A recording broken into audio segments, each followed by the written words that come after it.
The second book of Moses, called Exodus. Chapter 1. Now these are the names of the children of Israel which came into Egypt. Every man and his household came with Jacob. Reuben, Simeon, Levi, and Judah. Issachar, Zebulun, and Benjamin. Dan and Naphtali, Gad, and Asher. And all the souls that came out of the loins of Jacob were 70 souls, for Joseph was in Egypt already. And Joseph died, and all his brethren, and all that generation. And the children of Israel were fruitful, and increased abundantly, and multiplied, and waxed exceeding mighty, and the land was filled with them. Now there arose up a new king over Egypt, which knew not Joseph.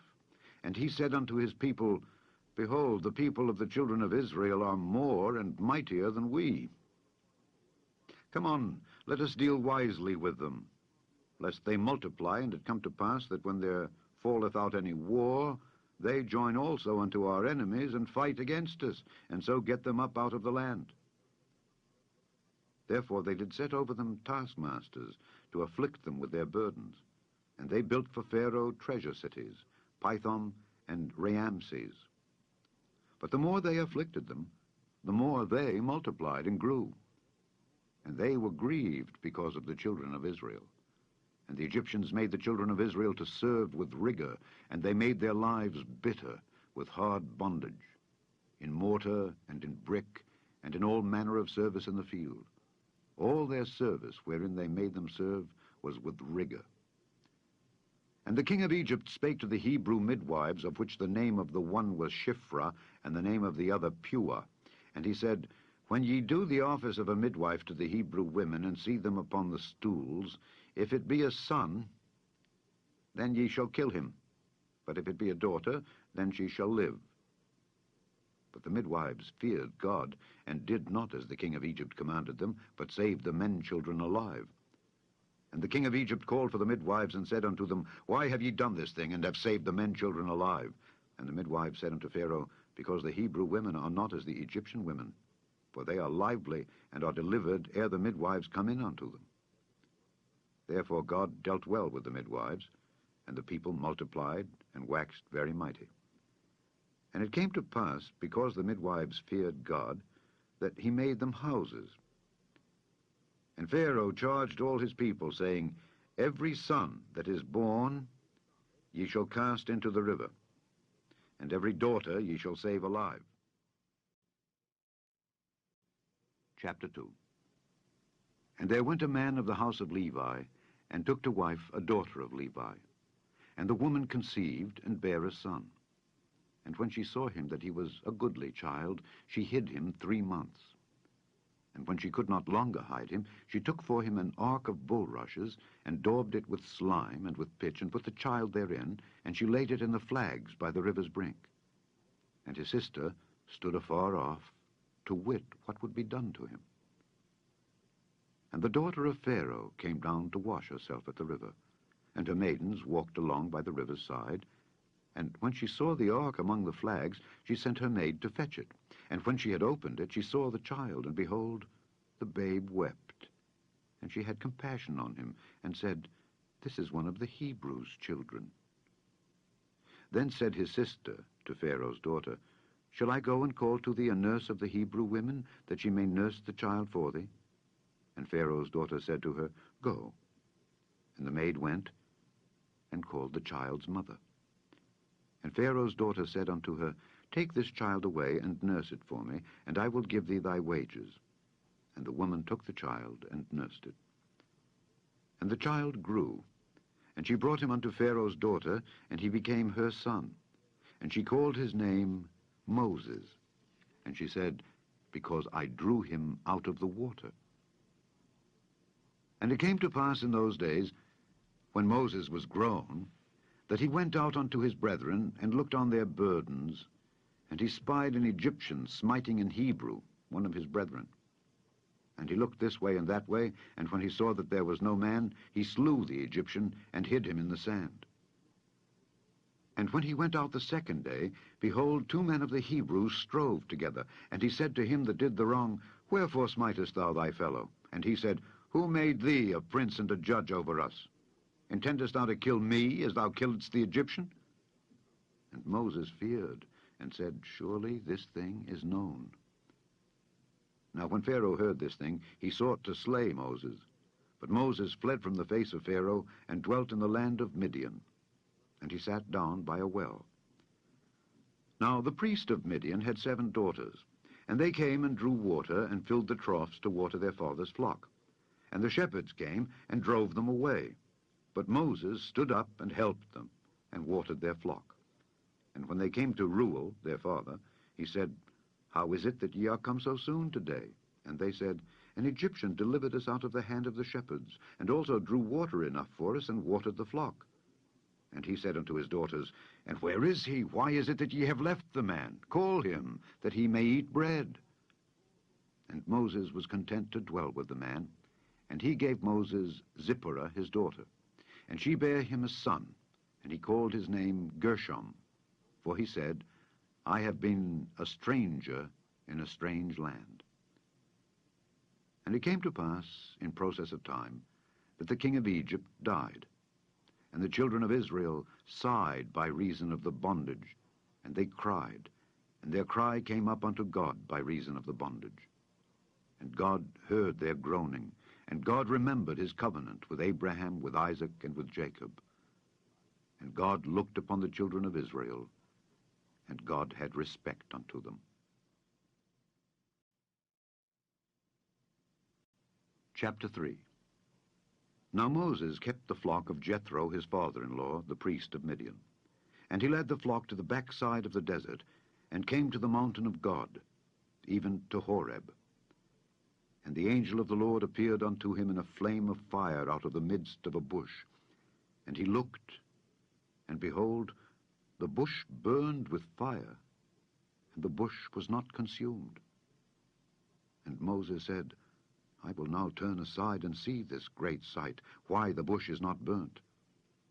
And when the Lord saw that he turned aside to see, God called unto him out of the midst of the bush, and said, Moses, Moses. And he said, Here am I. And he said, Draw not nigh hither. Put off thy shoes from off thy feet, for the place whereon thou standest is holy ground. Moreover he said, I am the God of thy father, the God of Abraham, the God of Isaac, and the God of Jacob. And Moses hid his face, for he was afraid to look upon God. And the Lord said, I have surely seen the affliction of my people which are in Egypt, and have heard their cry by reason of their taskmasters, for I know their sorrows. And I am come down to deliver them out of the hand of the Egyptians, and to bring them up out of that land unto a good land, and a large, unto a land flowing with milk and honey, unto the place of the Canaanites, and the Hittites, and the Amorites, and the Perizzites, and the Hivites, and the Jebusites.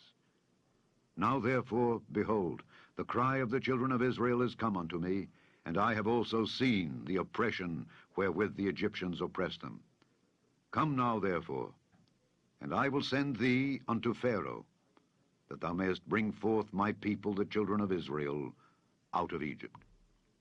And Moses said unto God, Who am I, that I should go unto Pharaoh, and that I should bring forth the children of Israel out of Egypt? And he said, Certainly I will be with thee, and this shall be a token unto thee, that I have sent thee. When thou hast brought forth the people out of Egypt, ye shall serve God upon this mountain. And Moses said unto God, Behold, when I come unto the children of Israel, and shall say unto them, The God of your fathers hath sent me unto you, and they shall say to me, What is his name? What shall I say unto them? And God said unto Moses, I am that I am. And he said, Thus shalt thou say unto the children of Israel, I am hath sent me unto you. And God said moreover unto Moses, Thus shalt thou say unto the children of Israel, The Lord God of your fathers, the God of Abraham, the God of Isaac, and the God of Jacob, hath sent me unto you. This is my name forever, and this is my memorial unto all generations. Go and gather the elders of Israel together, and say unto them, The Lord God of your fathers, the God of Abraham, of Isaac, and of Jacob, appeared unto me, saying, I have surely visited you, and seen that which is done to you in Egypt. And I have said, I will bring you up out of the affliction of Egypt unto the land of the Canaanites, and the Hittites, and the Amorites, and the Perizzites, and the Hivites, and the Jebusites, unto a land flowing with milk and honey. And they shall hearken to thy voice, and thou shalt come, thou and the elders of Israel, unto the king of Egypt. And ye shall say unto him, The Lord God of the Hebrews hath met with us. And now let us go, we beseech thee, 3 days' journey into the wilderness, that we may sacrifice to the Lord our God. And I am sure that the king of Egypt will not let you go. No, not by a mighty hand. And I will stretch out my hand, and smite Egypt with all my wonders, which I will do in the midst thereof. And after that, he will let you go. And I will give this people favor in the sight of the Egyptians. And it shall come to pass that when ye go, ye shall not go empty. But every woman shall borrow of her neighbor, and of her that sojourneth in her house, jewels of silver, and jewels of gold, and raiment. And ye shall put them upon your sons, and upon your daughters, and ye shall spoil the Egyptians.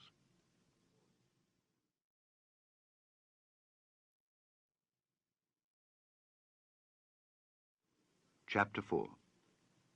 And Moses answered and said, But behold, they will not believe me, nor hearken unto my voice, for they will say, The Lord hath not appeared unto thee. And the Lord said unto him, What is that in thine hand? And he said, A rod. And he said, Cast it on the ground. And he cast it on the ground, and it became a serpent. And Moses fled from before it. And the Lord said unto Moses, Put forth thine hand, and take it by the tail. And he put forth his hand, and caught it, and it became a rod in his hand. That they may believe that the Lord God of their fathers, the God of Abraham, the God of Isaac, and the God of Jacob, hath appeared unto thee. And the Lord said furthermore unto him, Put now thine hand into thy bosom. And he put his hand into his bosom. And when he took it out, behold, his hand was leprous as snow. And he said, Put thine hand into thy bosom again. And he put his hand into his bosom again, and plucked it out of his bosom, and behold, it was turned again as his other flesh. And it shall come to pass, if they will not believe thee, neither hearken to the voice of the first sign, that they will believe the voice of the latter sign. And it shall come to pass, if they will not believe also these 2 signs, neither hearken unto thy voice, that thou shalt take of the water of the river, and pour it upon the dry land, and the water which thou takest out of the river shall become blood upon the dry land. And Moses said unto the Lord, O my Lord, I am not eloquent, neither heretofore, nor since thou hast spoken unto thy servant. But I am slow of speech, and of a slow tongue. And the Lord said unto him, Who hath made man's mouth? Or who maketh the dumb, or deaf, or the seeing, or the blind? Have not I, the Lord? Now therefore go, and I will be thy mouth, and teach thee what thou shalt say. And he said, O my Lord, send, I pray thee, by the hand of him whom thou wilt send. And the anger of the Lord was kindled against Moses, and he said, Is not Aaron the Levite thy brother? I know that he can speak well. And also, behold, he cometh forth to meet thee. And when he seeth thee, he will be glad in his heart. And thou shalt speak unto him, and put words in his mouth, and I will be with thy mouth and with his mouth, and will teach you what ye shall do. And he shall be thy spokesman unto the people. And he shall be, even he, shall be to thee instead of a mouth, and thou shalt be to him instead of God. And thou shalt take this rod in thine hand, wherewith thou shalt do signs. And Moses went and returned to Jethro his father-in-law, and said unto him, Let me go, I pray thee, and return unto my brethren which are in Egypt, and see whether they be yet alive. And Jethro said to Moses, Go in peace. And the Lord said unto Moses in Midian, Go, return into Egypt, for all the men are dead which sought thy life. And Moses took his wife and his sons, and set them upon an ass, and he returned to the land of Egypt. And Moses took the rod of God in his hand. And the Lord said unto Moses, When thou goest to return into Egypt, see that thou do all those wonders before Pharaoh which I have put in thine hand. But I will harden his heart, that he shall not let the people go. And thou shalt say unto Pharaoh, Thus saith the Lord, Israel is my son, even my firstborn. And I say unto thee, Let my son go, that he may serve me. And if thou refuse to let him go, behold, I will slay thy son, even thy firstborn. And it came to pass by the way in the inn, that the Lord met him, and sought to kill him. Then Zipporah took a sharp stone, and cut off the foreskin of her son, and cast it at his feet, and said, Surely a bloody husband art thou to me. So he let him go. Then she said, A bloody husband thou art because of the circumcision. And the Lord said to Aaron, Go into the wilderness to meet Moses. And he went, and met him in the mount of God, and kissed him. And Moses told Aaron all the words of the Lord who had sent him, and all the signs which he had commanded him. And Moses and Aaron went and gathered together all the elders of the children of Israel, and Aaron spake all the words which the Lord had spoken unto Moses, and did the signs in the sight of the people. And the people believed. And when they heard that the Lord had visited the children of Israel, and that he had looked upon their affliction, then they bowed their heads and worshipped. Chapter 5. And afterward Moses and Aaron went in and told Pharaoh, Thus saith the Lord God of Israel, Let my people go, that they may hold a feast unto me in the wilderness. And Pharaoh said, Who is the Lord, that I should obey his voice to let Israel go? I know not the Lord, neither will I let Israel go. And they said, The God of the Hebrews hath met with us. Let us go, we pray thee, 3 days' journey into the desert, and sacrifice unto the Lord our God, lest he fall upon us with pestilence, or with the sword. And the king of Egypt said unto them, Wherefore do ye, Moses and Aaron, let the people from their works? Get you unto your burdens. And Pharaoh said, Behold, the people of the land now are many, and ye make them rest from their burdens. And Pharaoh commanded the same day the taskmasters of the people and their officers, saying, Ye shall no more give the people straw to make brick as heretofore. Let them go and gather straw for themselves. And the tale of the bricks which they did make heretofore, ye shall lay upon them. Ye shall not diminish aught thereof, for they be idle. Therefore they cry, saying, Let us go and sacrifice to our God. Let there more work be laid upon the men, that they may labor therein, and let them not regard vain words. And the taskmasters of the people went out, and their officers, and they spake to the people, saying, Thus saith Pharaoh, I will not give you straw. Go ye, get you straw where ye can find it. Yet not aught of your work shall be diminished. So the people were scattered abroad throughout all the land of Egypt to gather stubble instead of straw. And the taskmasters hasted them, saying, Fulfill your works, your daily tasks, as when there was straw. And the officers of the children of Israel, which Pharaoh's taskmasters had set over them, were beaten, and demanded, Wherefore have ye not fulfilled your task in making brick, both yesterday and today as heretofore? Then the officers of the children of Israel came and cried unto Pharaoh, saying, Wherefore dealest thou thus with thy servants? There is no straw given unto thy servants, and they say to us, Make brick, and behold, thy servants are beaten. But the fault is in thine own people. But he said, Ye are idle, ye are idle. Therefore ye say, Let us go and do sacrifice to the Lord. Go therefore now and work, for there shall no straw be given you, yet shall ye deliver the tale of bricks. And the officers of the children of Israel did see that they were in evil case, after it was said, Ye shall not minish aught from your bricks of your daily task. And they met Moses and Aaron, who stood in the way as they came forth from Pharaoh, and they said unto them, The Lord look upon you and judge, because ye have made our savor to be abhorred in the eyes of Pharaoh and in the eyes of his servants, to put a sword in their hand to slay us. And Moses returned unto the Lord and said, Lord, wherefore hast thou so evil entreated this people? Why is it that thou hast sent me? For since I came to Pharaoh to speak in thy name, he hath done evil to this people. Neither hast thou delivered thy people at all. Chapter 6. Then the Lord said unto Moses, Now shalt thou see what I will do to Pharaoh. For with a strong hand shall he let them go, and with a strong hand shall he drive them out of his land. And God spake unto Moses, and said unto him, I am the Lord, and I appeared unto Abraham, unto Isaac, and unto Jacob, by the name of God Almighty. But by my name Jehovah was I not known to them. And I have also established my covenant with them, to give them the land of Canaan, the land of their pilgrimage, wherein they were strangers.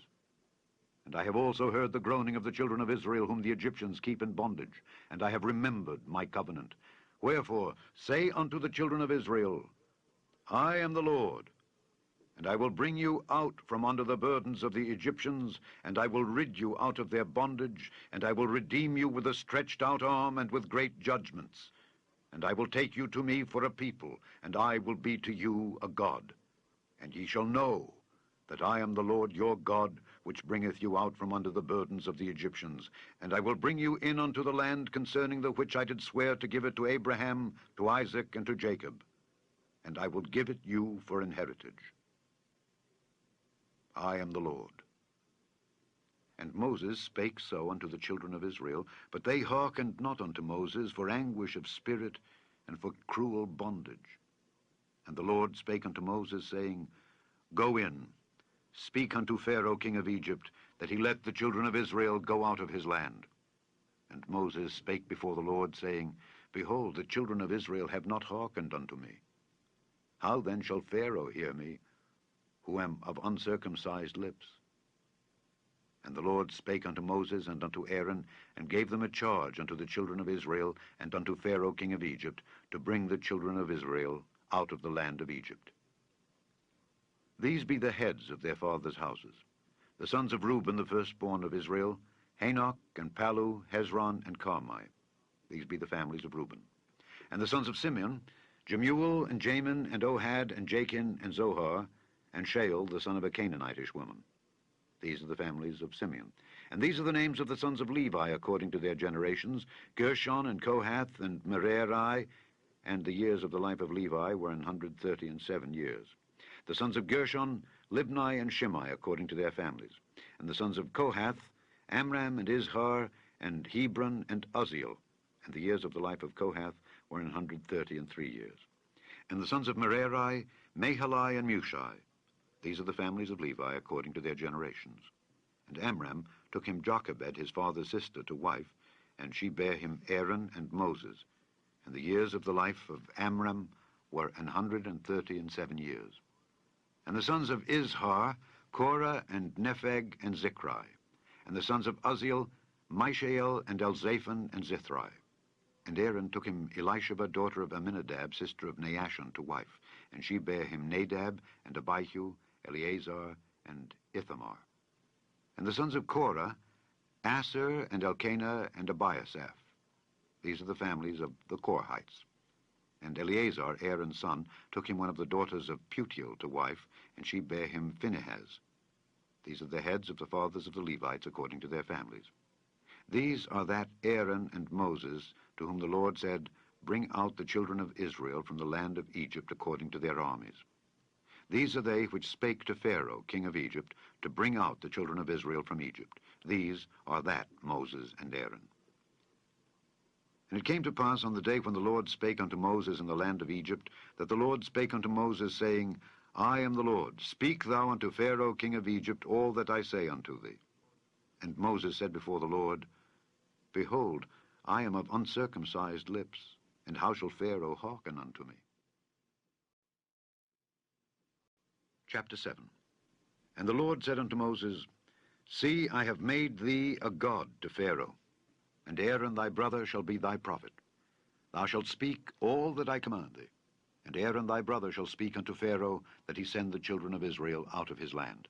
And I will harden Pharaoh's heart, and multiply my signs and my wonders in the land of Egypt. But Pharaoh shall not hearken unto you, that I may lay my hand upon Egypt, and bring forth mine armies and my people, the children of Israel, out of the land of Egypt by great judgments. And the Egyptians shall know that I am the Lord, when I stretch forth mine hand upon Egypt, and bring out the children of Israel from among them. And Moses and Aaron did as the Lord commanded them. So did they. And Moses was 80 years old, and Aaron 83 years old, when they spake unto Pharaoh.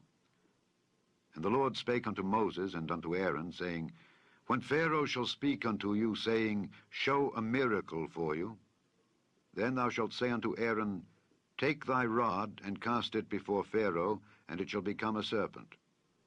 And Moses and Aaron went in unto Pharaoh, and they did so as the Lord had commanded. And Aaron cast down his rod before Pharaoh and before his servants, and it became a serpent. Then Pharaoh also called the wise men and the sorcerers. Now the magicians of Egypt, they also did in like manner with their enchantments, for they cast down every man his rod, and they became serpents. But Aaron's rod swallowed up their rods. And he hardened Pharaoh's heart, that he hearkened not unto them, as the Lord had said.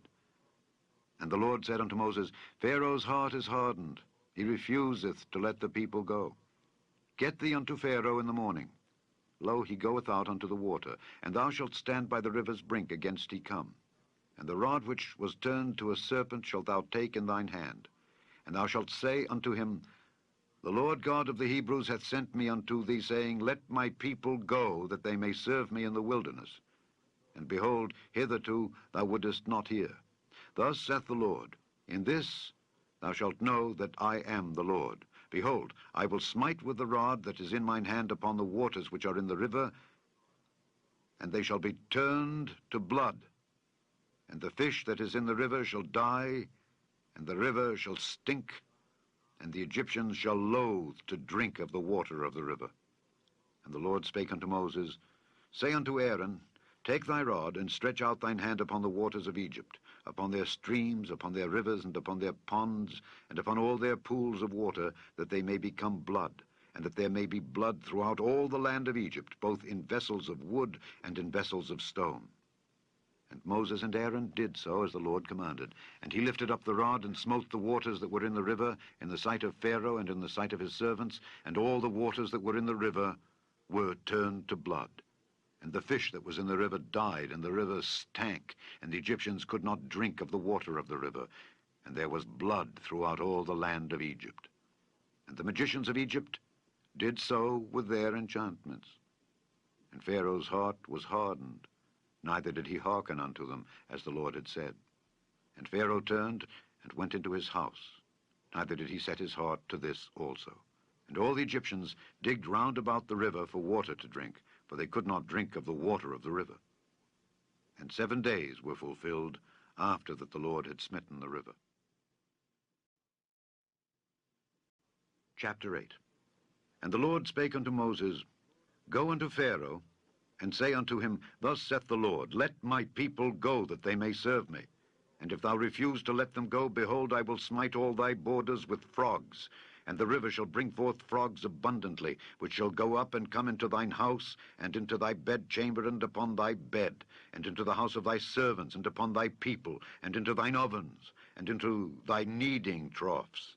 And the frogs shall come up both on thee, and upon thy people, and upon all thy servants. And the Lord spake unto Moses, Say unto Aaron, Stretch forth thine hand with thy rod over the streams, over the rivers, and over the ponds, and cause frogs to come up upon the land of Egypt. And Aaron stretched out his hand over the waters of Egypt, and the frogs came up and covered the land of Egypt. And the magicians did so with their enchantments, and brought up frogs upon the land of Egypt. Then Pharaoh called for Moses and Aaron, and said, Entreat the Lord that he may take away the frogs from me and from my people, and I will let the people go, that they may do sacrifice unto the Lord. And Moses said unto Pharaoh, Glory over me. When shall I entreat for thee and for thy servants and for thy people, to destroy the frogs from thee and thy houses, that they may remain in the river only? And he said, Tomorrow. And he said, Be it according to thy word, that thou mayest know that there is none like unto the Lord our God. And the frogs shall depart from thee, and from thy houses, and from thy servants, and from thy people. They shall remain in the river only. And Moses and Aaron went out from Pharaoh. And Moses cried unto the Lord because of the frogs which he had brought against Pharaoh. And the Lord did according to the word of Moses, and the frogs died out of the houses, out of the villages, and out of the fields. And they gathered them together upon heaps, and the land stank.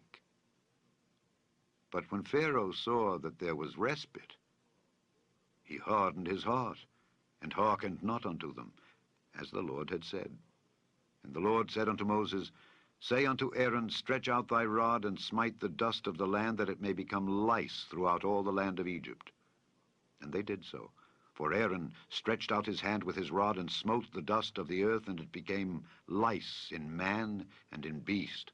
All the dust of the land became lice throughout all the land of Egypt.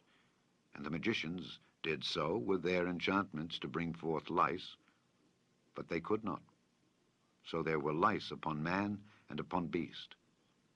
Then the magicians said unto Pharaoh, This is the finger of God. And Pharaoh's heart was hardened, and he hearkened not unto them, as the Lord had said. And the Lord said unto Moses, Rise up early in the morning, and stand before Pharaoh. Lo, he cometh forth to the water.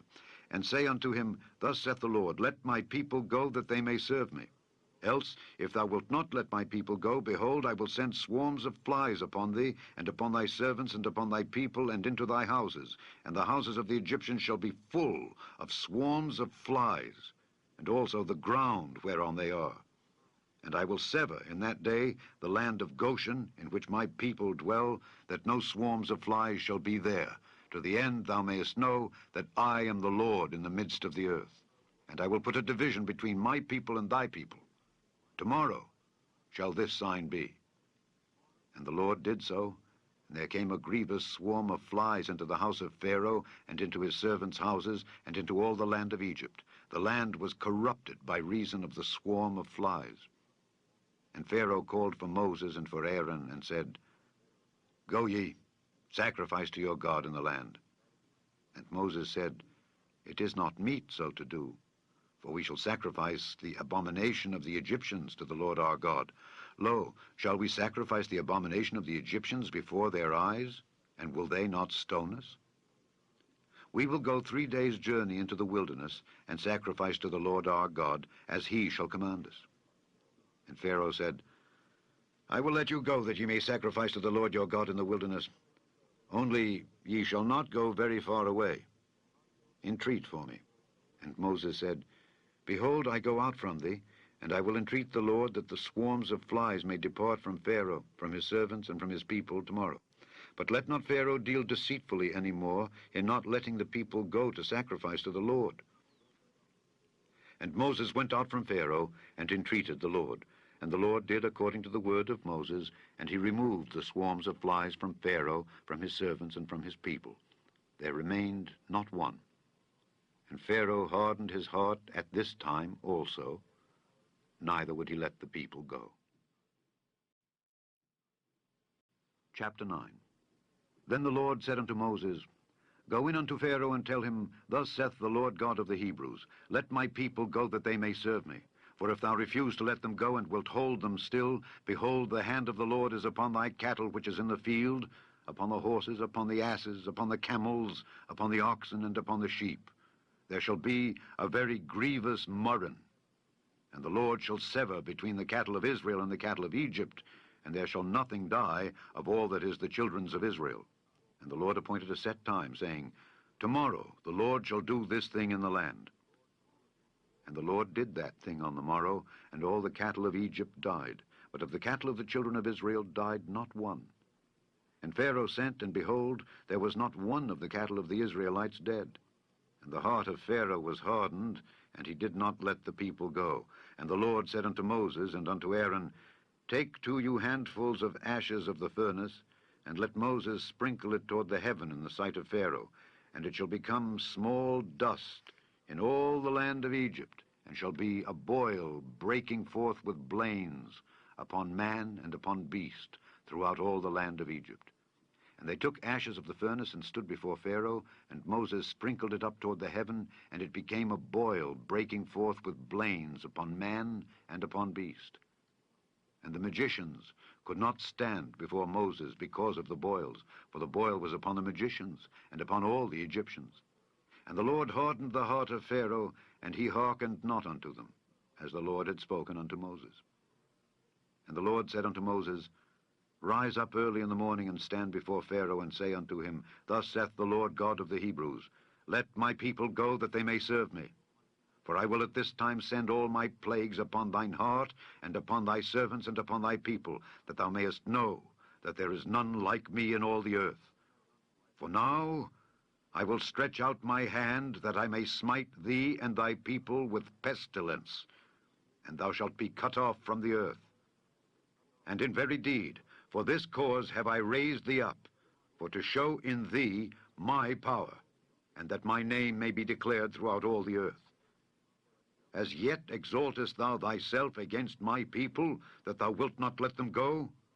Behold, tomorrow, about this time, I will cause it to rain a very grievous hail, such as hath not been in Egypt since the foundation thereof, even until now. Send therefore now, and gather thy cattle and all that thou hast in the field, for upon every man and beast which shall be found in the field, and shall not be brought home, the hail shall come down upon them, and they shall die. He that feared the word of the Lord among the servants of Pharaoh made his servants and his cattle flee into the houses, and he that regarded not the word of the Lord left his servants and his cattle in the field. And the Lord said unto Moses, Stretch forth thine hand toward heaven, that there may be hail in all the land of Egypt, upon man and upon beast and upon every herb of the field throughout the land of Egypt. And Moses stretched forth his rod toward heaven, and the Lord sent thunder and hail, and the fire ran along upon the ground, and the Lord rained hail upon the land of Egypt. So there was hail, and fire mingled with the hail, very grievous, such as there was none like it in all the land of Egypt since it became a nation. And the hail smote throughout all the land of Egypt all that was in the field, both man and beast. And the hail smote every herb of the field, and brake every tree of the field. Only in the land of Goshen, where the children of Israel were, was there no hail. And Pharaoh sent and called for Moses and Aaron, and said unto them, I have sinned this time. The Lord is righteous, and I and my people are wicked. Entreat the Lord, for it is enough, that there be no more mighty thunderings and hail. And I will let you go, and ye shall stay no longer. And Moses said unto him, As soon as I am gone out of the city, I will spread abroad my hands unto the Lord, and the thunder shall cease, neither shall there be any more hail, that thou mayest know how that the earth is the Lord's. But as for thee and thy servants, I know that ye will not yet fear the Lord God. And the flax and the barley was smitten, for the barley was in the ear, and the flax was bold. But the wheat and the rye were not smitten, for they were not grown up. And Moses went out of the city from Pharaoh, and spread abroad his hands unto the Lord. And the thunders and hail ceased, and the rain was not poured upon the earth. And when Pharaoh saw that the rain and the hail and the thunders were ceased, he sinned yet more, and hardened his heart, he and his servants. And the heart of Pharaoh was hardened, neither would he let the children of Israel go, as the Lord had spoken by Moses. Chapter 10. And the Lord said unto Moses, Go in unto Pharaoh, for I have hardened his heart and the heart of his servants, that I might show these my signs before him, and that thou mayest tell in the ears of thy son and of thy son's son what things I have wrought in Egypt, and my signs which I have done among them, that ye may know how that I am the Lord. And Moses and Aaron came in unto Pharaoh, and said unto him, Thus saith the Lord God of the Hebrews, How long wilt thou refuse to humble thyself before me? Let my people go, that they may serve me. Else, if thou refuse to let my people go, behold, tomorrow will I bring the locusts into thy coast, and they shall cover the face of the earth, that one cannot be able to see the earth. And they shall eat the residue of that which is escaped, which remaineth unto you from the hail, and shall eat every tree which groweth for you out of the field.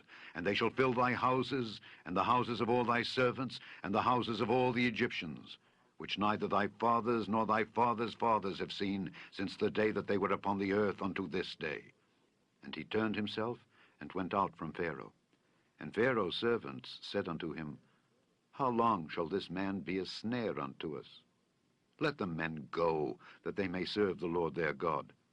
Knowest thou not yet that Egypt is destroyed?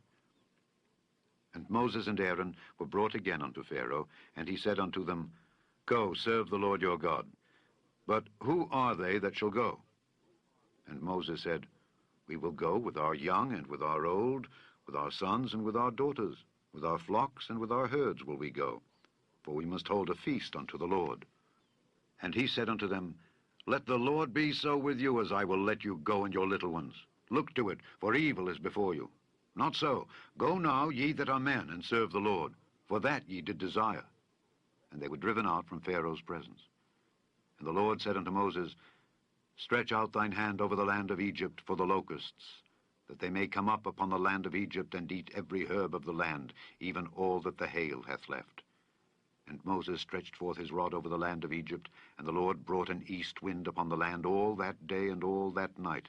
And when it was morning, the east wind brought the locusts. And the locusts went up over all the land of Egypt, and rested in all the coasts of Egypt. Very grievous were they. Before them there were no such locusts as they, neither after them shall be such. For they covered the face of the whole earth, so that the land was darkened. And they did eat every herb of the land, and all the fruit of the trees which the hail had left. And there remained not any green thing in the trees or in the herbs of the field throughout all the land of Egypt. Then Pharaoh called for Moses and Aaron in haste, and he said, I have sinned against the Lord your God and against you. Now therefore forgive, I pray thee, my sin, only this once, and entreat the Lord your God that he may take away from me this death only. And he went out from Pharaoh and entreated the Lord. And the Lord turned a mighty strong west wind, which took away the locusts and cast them into the Red Sea. There remained not one locust in all the coasts of Egypt. But the Lord hardened Pharaoh's heart, so that he would not let the children of Israel go.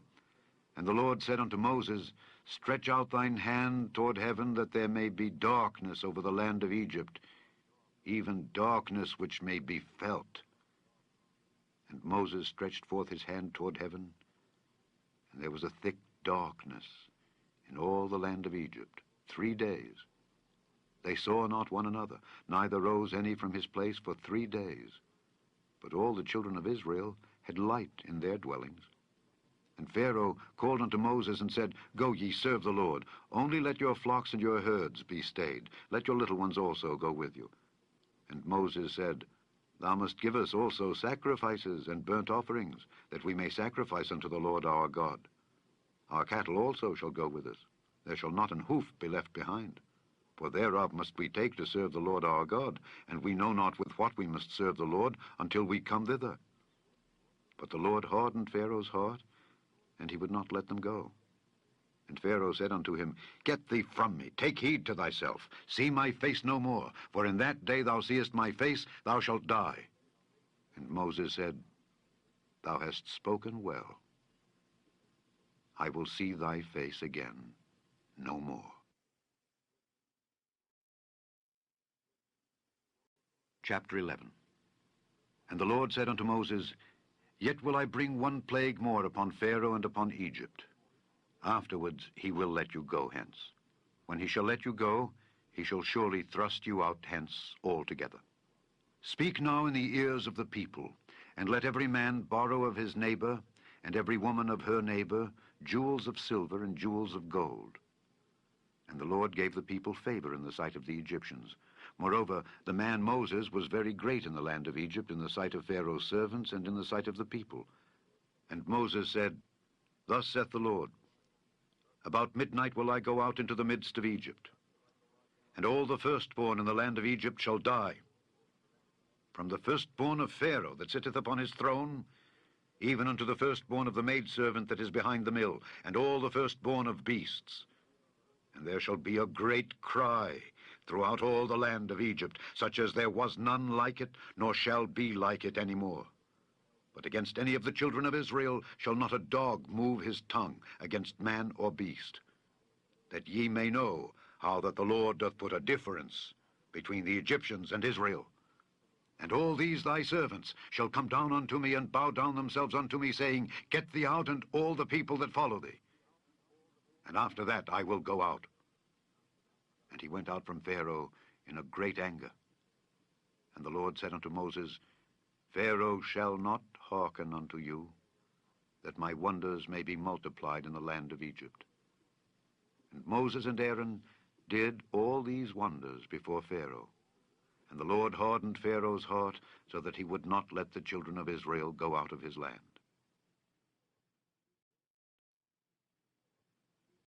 Chapter 12. And the Lord spake unto Moses and Aaron in the land of Egypt, saying, This month shall be unto you the beginning of months. It shall be the first month of the year to you. Speak ye unto all the congregation of Israel, saying, In the 10th day of this month they shall take to them every man a lamb, according to the house of their fathers, a lamb for an house. And if the household be too little for the lamb, let him and his neighbor next unto his house take it according to the number of the souls. Every man according to his eating shall make your count for the lamb. Your lamb shall be without blemish, a male of the first year. Ye shall take it out from the sheep or from the goats. And ye shall keep it up until the 14th day of the same month. And the whole assembly of the congregation of Israel shall kill it in the evening. And they shall take of the blood, and strike it on the 2 side posts, and on the upper doorpost of the houses wherein they shall eat it. And they shall eat the flesh in that night, roast with fire, and unleavened bread, and with bitter herbs they shall eat it. Eat not of it raw, nor sodden at all with water, but roast with fire, his head with his legs, and with the purtenance thereof. And ye shall let nothing of it remain until the morning. And that which remaineth of it until the morning ye shall burn with fire. And thus shall ye eat it, with your loins girded, your shoes on your feet, and your staff in your hand. And ye shall eat it in haste. It is the Lord's Passover. For I will pass through the land of Egypt this night, and will smite all the firstborn in the land of Egypt, both man and beast, and against all the gods of Egypt I will execute judgment. I am the Lord. And the blood shall be to you for a token upon the houses where ye are. And when I see the blood, I will pass over you, and the plague shall not be upon you to destroy you when I smite the land of Egypt. And this day shall be unto you for a memorial, and ye shall keep it a feast to the Lord throughout your generations. Ye shall keep it a feast by an ordinance forever. 7 days shall ye eat unleavened bread. Even the first day ye shall put away leaven out of your houses. For whosoever eateth leavened bread from the first day until the 7th day, that soul shall be cut off from Israel. And in the first day there shall be an holy convocation, and in the 7th day there shall be an holy convocation to you. No manner of work shall be done in them, save that which every man must eat, that only may be done of you. And ye shall observe the feast of unleavened bread. For in this selfsame day have I brought your armies out of the land of Egypt. Therefore shall ye observe this day in your generations by an ordinance forever. In the 1st month, on the 14th day of the month, at even, ye shall eat unleavened bread until the 21st day of the month at even. 7 days shall there be no leaven found in your houses, for whosoever eateth that which is leavened, even that soul shall be cut off from the congregation of Israel, whether he be a stranger or born in the land. Ye shall eat nothing leavened. In all your habitations shall ye eat unleavened bread. Then Moses called for all the elders of Israel, and said unto them, Draw out and take you a lamb according to your families, and kill the Passover. And ye shall take a bunch of hyssop, and dip it in the blood that is in the basin, and strike the lintel and the 2 side posts with the blood that is in the basin. And none of you shall go out at the door of his house until the morning, for the Lord will pass through to smite the Egyptians. And when he seeth the blood upon the lintel and on the 2 side posts, the Lord will pass over the door, and will not suffer the destroyer to come in unto your houses to smite you. And ye shall observe this thing for an ordinance to thee and to thy sons forever. And it shall come to pass, when ye be come to the land which the Lord will give you, according as he hath promised, that ye shall keep this service. And it shall come to pass, when your children shall say unto you, What mean ye by this service? That ye shall say, It is the sacrifice of the Lord's Passover, who passed over the houses of the children of Israel in Egypt, when he smote the Egyptians and delivered our houses. And the people bowed the head and worshipped.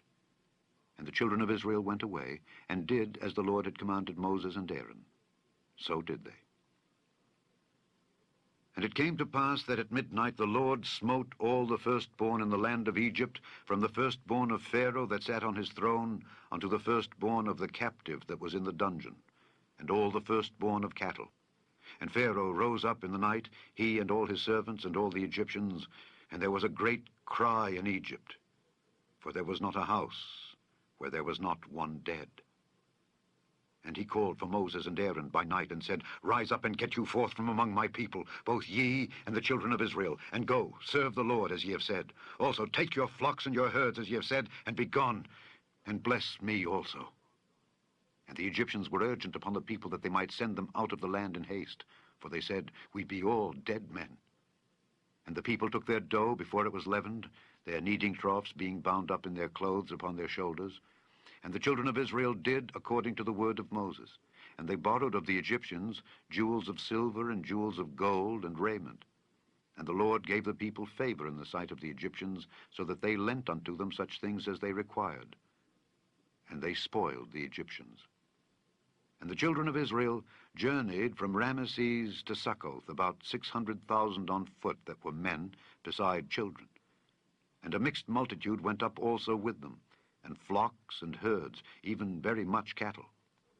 And they baked unleavened cakes of the dough which they brought forth out of Egypt, for it was not leavened, because they were thrust out of Egypt, and could not tarry, neither had they prepared for themselves any victual.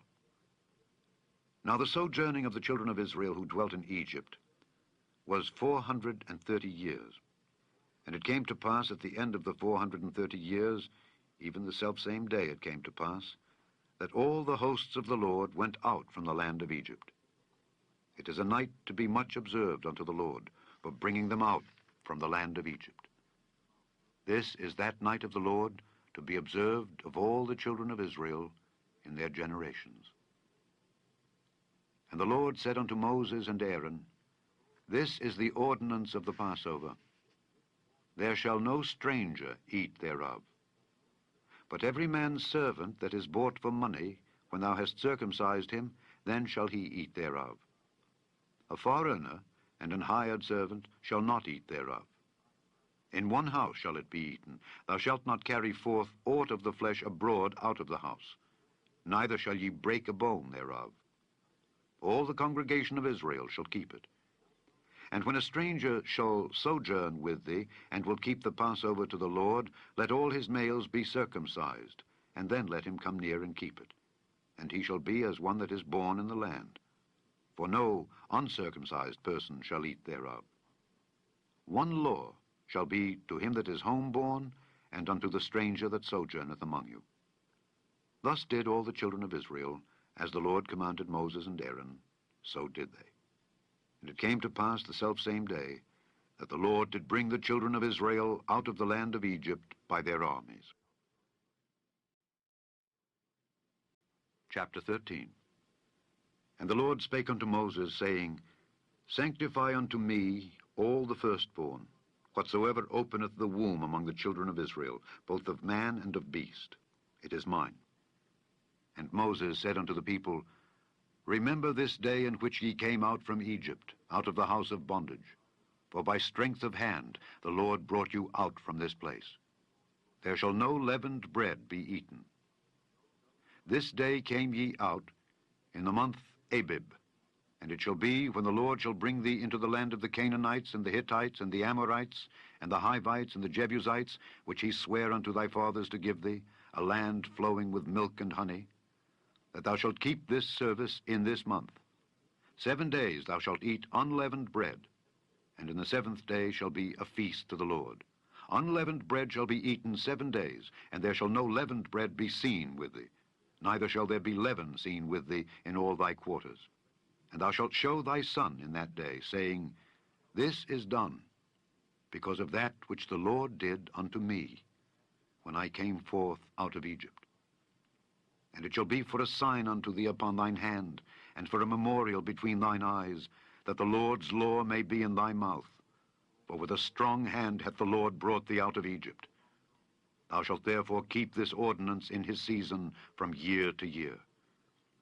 And it shall be, when the Lord shall bring thee into the land of the Canaanites, as he sware unto thee and to thy fathers, and shall give it thee, that thou shalt set apart unto the Lord all that openeth the matrix, and every firstling that cometh of a beast which thou hast. The male shall be the Lord's. And every firstling of an ass thou shalt redeem with a lamb, and if thou wilt not redeem it, then thou shalt break his neck. And all the firstborn of man among thy children shalt thou redeem.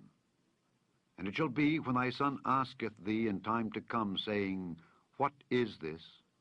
That thou shalt say unto him, By strength of hand the Lord brought us out from Egypt, from the house of bondage. And it came to pass, when Pharaoh would hardly let us go, that the Lord slew all the firstborn in the land of Egypt, both the firstborn of man and the firstborn of beast. Therefore I sacrifice to the Lord all that openeth the matrix, being males. But all the firstborn of my children I redeem. And it shall be for a token upon thine hand, and for frontlets between thine eyes.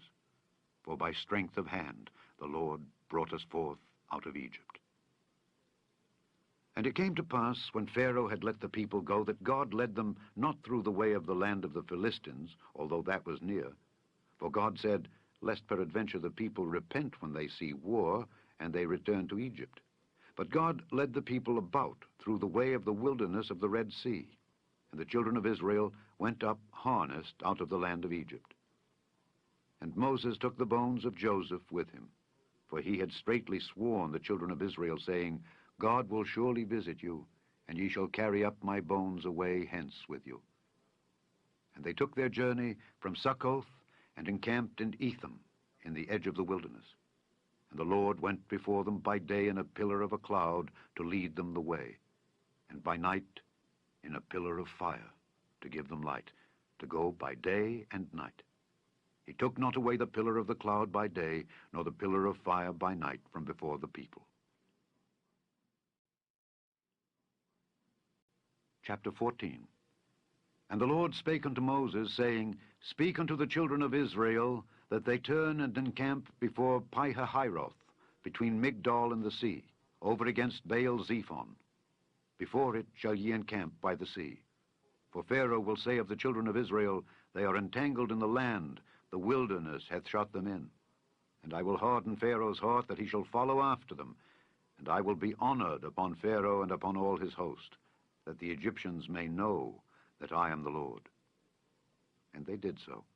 And it was told the king of Egypt that the people fled, and the heart of Pharaoh and of his servants was turned against the people, and they said, Why have we done this, that we have let Israel go from serving us? And he made ready his chariot, and took his people with him. And he took 600 chosen chariots, and all the chariots of Egypt, and captains over every one of them. And the Lord hardened the heart of Pharaoh king of Egypt, and he pursued after the children of Israel, and the children of Israel went out with an high hand. But the Egyptians pursued after them, all the horses and chariots of Pharaoh, and his horsemen and his army, and overtook them encamping by the sea, beside Pi-hahiroth, before Baal-zephon. And when Pharaoh drew nigh, the children of Israel lifted up their eyes, and behold, the Egyptians marched after them, and they were sore afraid, and the children of Israel cried out unto the Lord. And they said unto Moses, Because there were no graves in Egypt, hast thou taken us away to die in the wilderness? Wherefore hast thou dealt thus with us, to carry us forth out of Egypt? Is not this the word that we did tell thee in Egypt, saying, Let us alone, that we may serve the Egyptians? For it had been better for us to serve the Egyptians, than that we should die in the wilderness. And Moses said unto the people, Fear ye not, stand still, and see the salvation of the Lord, which he will show to you today. For the Egyptians whom ye have seen today, ye shall see them again no more forever. The Lord shall fight for you, and ye shall hold your peace. And the Lord said unto Moses, Wherefore criest thou unto me? Speak unto the children of Israel that they go forward. But lift thou up thy rod, and stretch out thine hand over the sea, and divide it. And the children of Israel shall go on dry ground through the midst of the sea. And I, behold, I will harden the hearts of the Egyptians, and they shall follow them. And I will get me honor upon Pharaoh and upon all his host, upon his chariots and upon his horsemen. And the Egyptians shall know that I am the Lord, when I have gotten me honor upon Pharaoh, upon his chariots, and upon his horsemen. And the angel of God, which went before the camp of Israel, removed and went behind them. And the pillar of the cloud went from before their face and stood behind them. And it came between the camp of the Egyptians and the camp of Israel. And it was a cloud and darkness to them. But it gave light by night to these, so that the one came not near the other all the night. And Moses stretched out his hand over the sea, and the Lord caused the sea to go back by a strong east wind all that night, and made the sea dry land, and the waters were divided. And the children of Israel went into the midst of the sea upon the dry ground. And the waters were a wall unto them on their right hand and on their left. And the Egyptians pursued, and went in after them to the midst of the sea, even all Pharaoh's horses, his chariots, and his horsemen. And it came to pass that in the morning watch the Lord looked unto the host of the Egyptians through the pillar of fire and of the cloud, and troubled the host of the Egyptians, and took off their chariot wheels, that they drave them heavily, so that the Egyptians said, Let us flee from the face of Israel, for the Lord fighteth for them against the Egyptians. And the Lord said unto Moses, Stretch out thine hand over the sea, that the waters may come again upon the Egyptians, upon their chariots and upon their horsemen. And Moses stretched forth his hand over the sea, and the sea returned to his strength when the morning appeared, and the Egyptians fled against it. And the Lord overthrew the Egyptians in the midst of the sea, and the waters returned and covered the chariots and the horsemen, and all the host of Pharaoh that came into the sea after them. There remained not so much as one of them.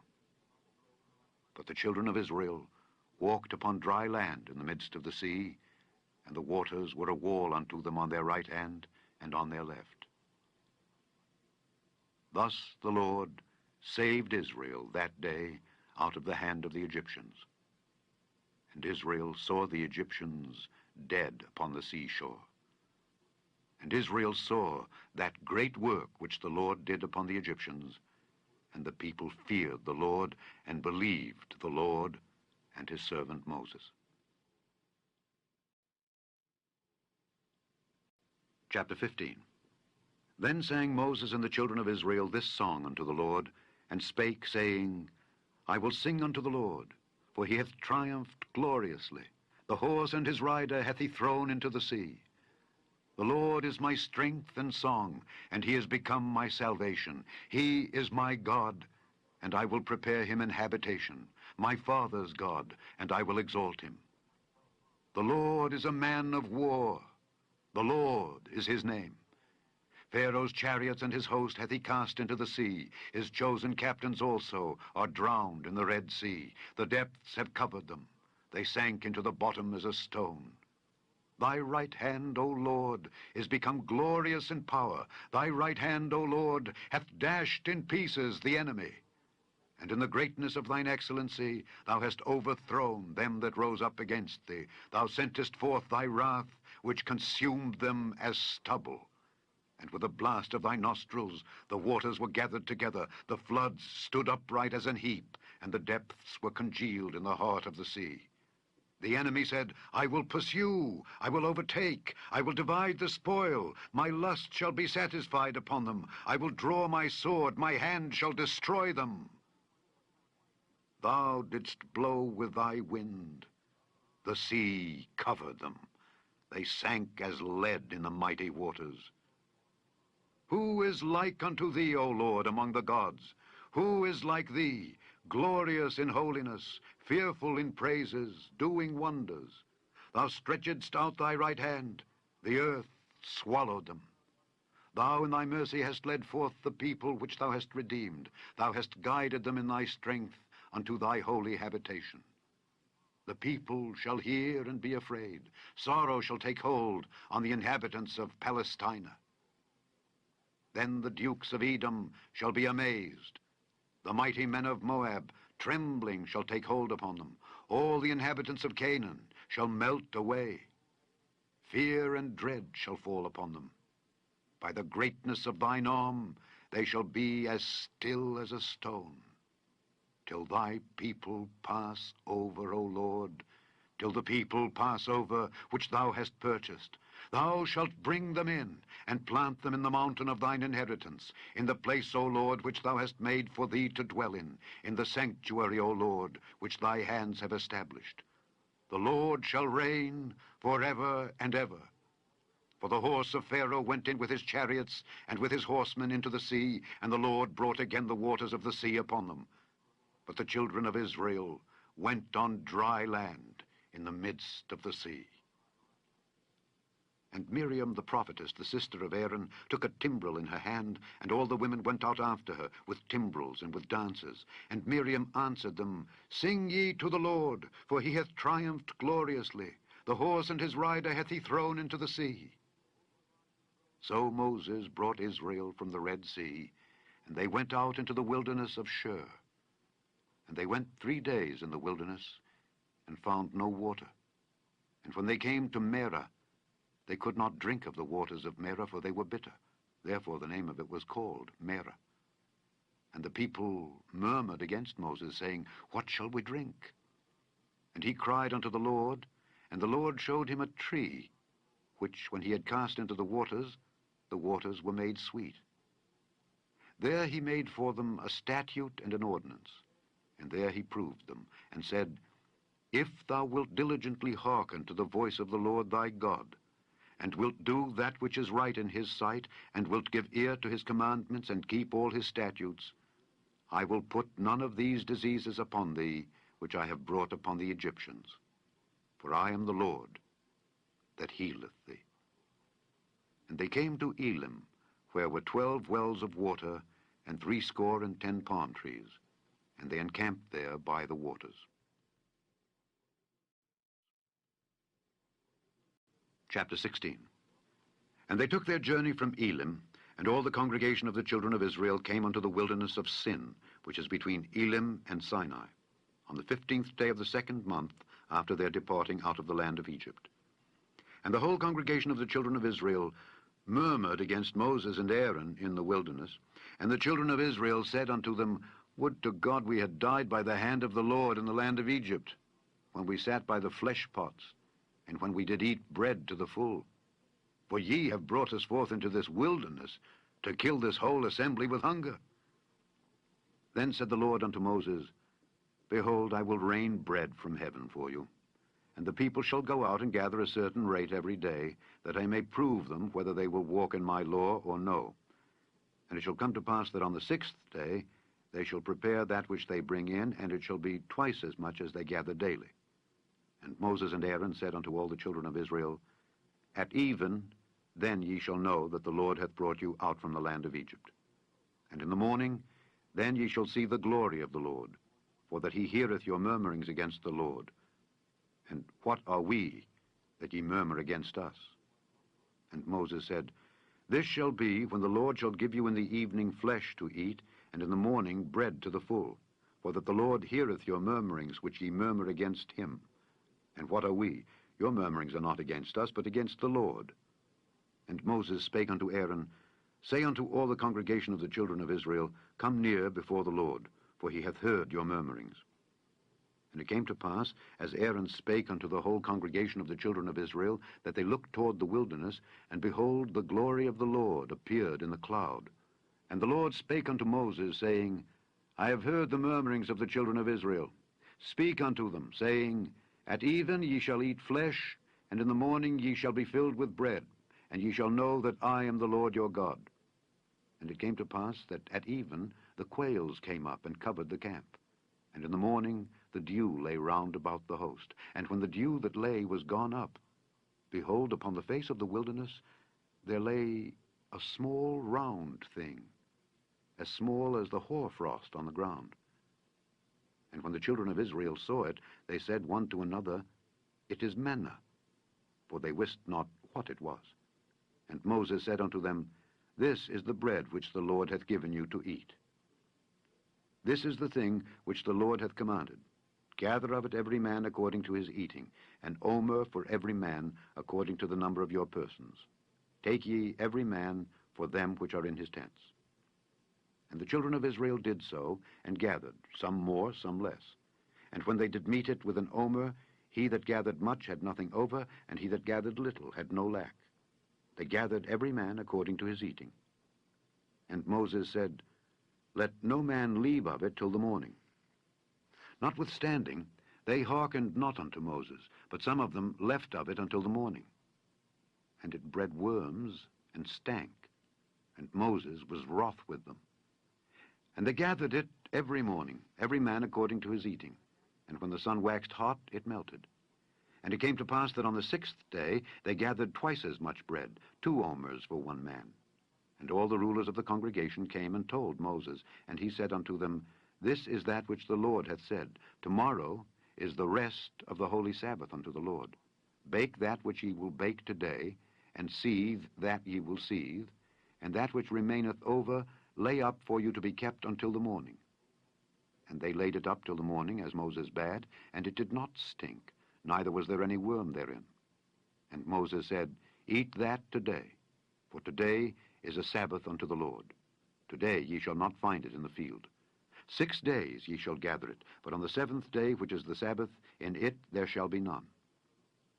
And it came to pass that there went out some of the people on the 7th day for to gather, and they found none. And the Lord said unto Moses, How long refuse ye to keep my commandments and my laws? See, for that the Lord hath given you the Sabbath, therefore he giveth you on the 6th day the bread of 2 days. Abide ye every man in his place. Let no man go out of his place on the 7th day. So the people rested on the 7th day. And the house of Israel called the name thereof manna. And it was like coriander seed, white.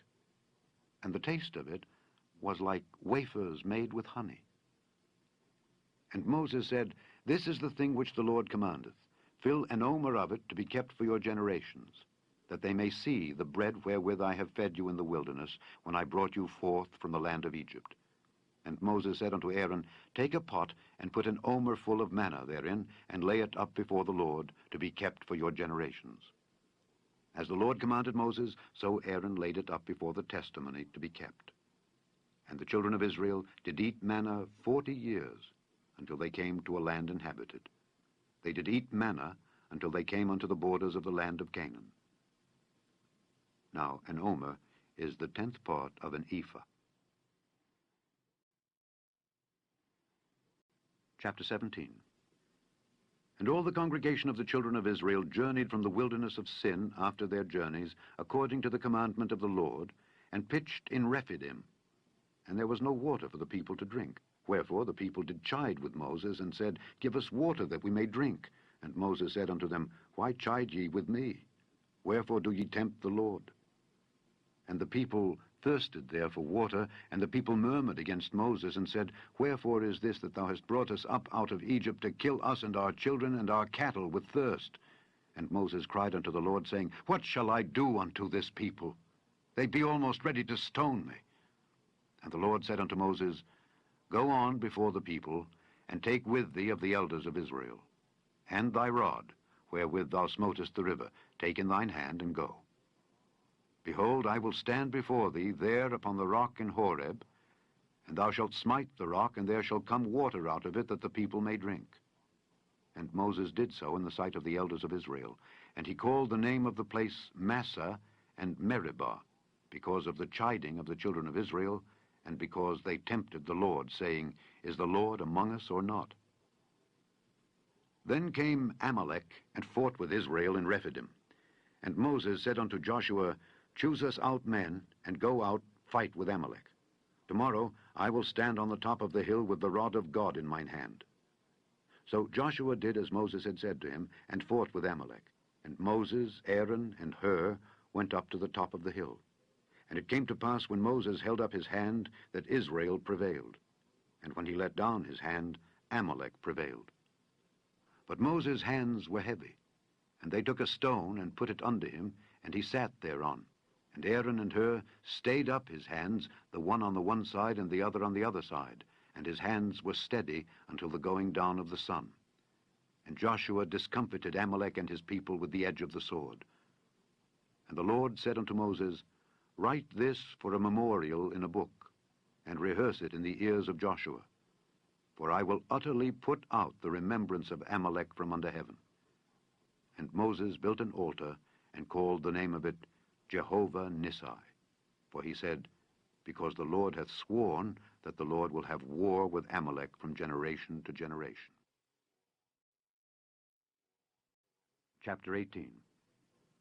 When Jethro, the priest of Midian, Moses' father-in-law, heard of all that God had done for Moses and for Israel his people, and that the Lord had brought Israel out of Egypt, then Jethro, Moses' father-in-law, took Zipporah, Moses' wife, after he had sent her back, and her 2 sons, of which the name of the one was Gershom, for he said, I have been an alien in a strange land, and the name of the other was Eliezer, for the God of my father, said he, was mine help, and delivered me from the sword of Pharaoh.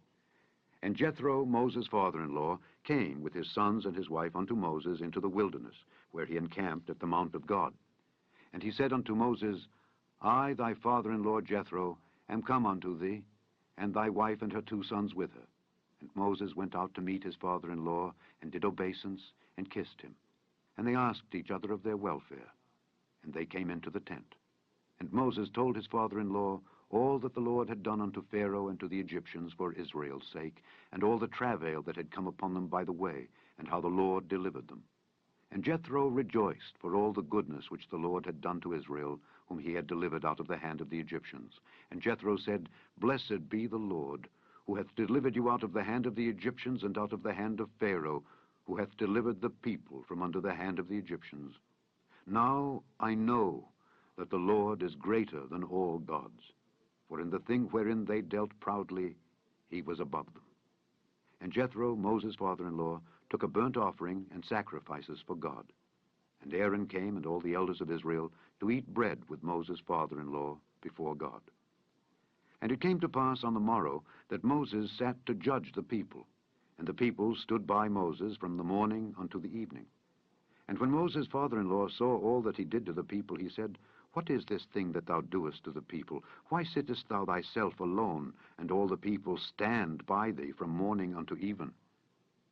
And Moses said unto his father-in-law, Because the people come unto me to inquire of God. When they have a matter, they come unto me, and I judge between one and another, and I do make them know the statutes of God and his laws.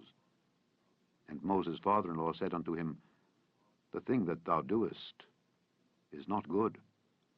Thou wilt surely wear away, both thou and this people that is with thee. For this thing is too heavy for thee. Thou art not able to perform it thyself alone. Hearken now unto my voice. I will give thee counsel, and God shall be with thee. Be thou for the people to Godward, that thou mayest bring the causes unto God. And thou shalt teach them ordinances and laws, and shalt show them the way wherein they must walk, and the work that they must do. Moreover, thou shalt provide out of all the people able men, such as fear God, men of truth, hating covetousness, and place such over them to be rulers of thousands, and rulers of hundreds, rulers of 50s, and rulers of 10s. And let them judge the people at all seasons. And it shall be that every great matter they shall bring unto thee, but every small matter they shall judge. So shall it be easier for thyself, and they shall bear the burden with thee. If thou shalt do this thing, and God command thee so, then thou shalt be able to endure, and all this people shall also go to their place in peace. So Moses hearkened to the voice of his father-in-law, and did all that he had said. And Moses chose able men out of all Israel, and made them heads over the people, rulers of thousands, rulers of hundreds, rulers of 50s, and rulers of 10s. And they judged the people at all seasons. The hard causes they brought unto Moses, but every small matter they judged themselves. And Moses let his father-in-law depart, and he went his way into his own land. Chapter 19. In the 3rd month, when the children of Israel were gone forth out of the land of Egypt, the same day came they into the wilderness of Sinai. For they were departed from Rephidim, and were come to the desert of Sinai, and had pitched in the wilderness. And there Israel camped before the mount. And Moses went up unto God, and the Lord called unto him out of the mountain, saying, Thus shalt thou say to the house of Jacob, and tell the children of Israel, Ye have seen what I did unto the Egyptians, and how I bare you on eagles' wings, and brought you unto myself. Now therefore, if ye will obey my voice indeed, and keep my covenant, then ye shall be a peculiar treasure unto me above all people, for all the earth is mine. And ye shall be unto me a kingdom of priests, and an holy nation. These are the words which thou shalt speak unto the children of Israel. And Moses came and called for the elders of the people, and laid before their faces all these words which the Lord commanded them. And all the people answered together and said, All that the Lord hath spoken we will do. And Moses returned the words of the people unto the Lord. And the Lord said unto Moses, Lo, I come unto thee in a thick cloud, that the people may hear when I speak with thee, and believe thee forever. And Moses told the words of the people unto the Lord. And the Lord said unto Moses, Go unto the people, and sanctify them today and tomorrow, and let them wash their clothes, and be ready against the 3rd day. For the 3rd day the Lord will come down in the sight of all the people upon Mount Sinai. And thou shalt set bounds unto the people round about, saying, Take heed to yourselves, that ye go not up into the mount, or touch the border of it. Whosoever toucheth the mount shall be surely put to death. There shall not an hand touch it, but he shall surely be stoned, or shot through. Whether it be beast or man, it shall not live. When the trumpet soundeth long, they shall come up to the mount. And Moses went down from the mount unto the people, and sanctified the people, and they washed their clothes. And he said unto the people, Be ready against the 3rd day. Come not at your wives. And it came to pass on the 3rd day in the morning, that there were thunders and lightnings, and a thick cloud upon the mount, and the voice of the trumpet exceeding loud, so that all the people that was in the camp trembled. And Moses brought forth the people out of the camp to meet with God, and they stood at the nether part of the mount. And Mount Sinai was altogether on a smoke, because the Lord descended upon it in fire, and the smoke thereof ascended as the smoke of a furnace, and the whole mount quaked greatly. And when the voice of the trumpet sounded long, and waxed louder and louder, Moses spake, and God answered him by a voice. And the Lord came down upon Mount Sinai on the top of the mount, and the Lord called Moses up to the top of the mount, and Moses went up. And the Lord said unto Moses, Go down, charge the people, lest they break through unto the Lord to gaze, and many of them perish. And let the priests also, which come near to the Lord, sanctify themselves, lest the Lord break forth upon them. And Moses said unto the Lord, The people cannot come up to Mount Sinai. For thou chargedst us, saying, Set bounds about the mount, and sanctify it. And the Lord said unto him, Away, get thee down, and thou shalt come up, thou and Aaron with thee. But let not the priests and the people break through to come up unto the Lord, lest he break forth upon them. So Moses went down unto the people, and spake unto them. Chapter 20. And God spake all these words, saying, I am the Lord thy God, which have brought thee out of the land of Egypt, out of the house of bondage. Thou shalt have no other gods before me. Thou shalt not make unto thee any graven image, or any likeness of anything that is in heaven above, or that is in the earth beneath, or that is in the water under the earth. Thou shalt not bow down thyself to them, nor serve them.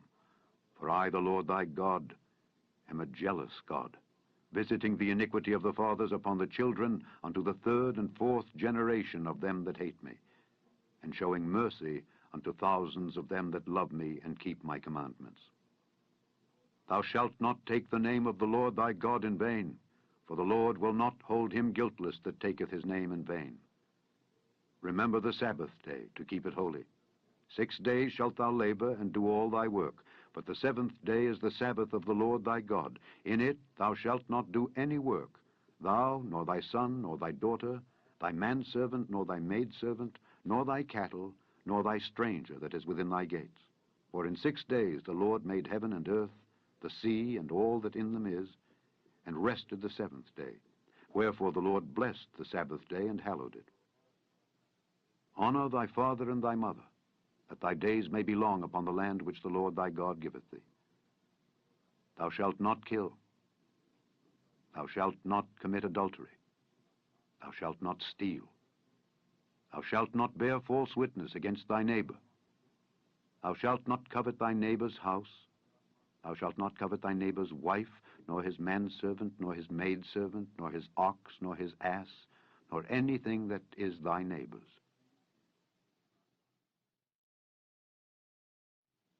And all the people saw the thunderings and the lightnings and the noise of the trumpet and the mountain smoking.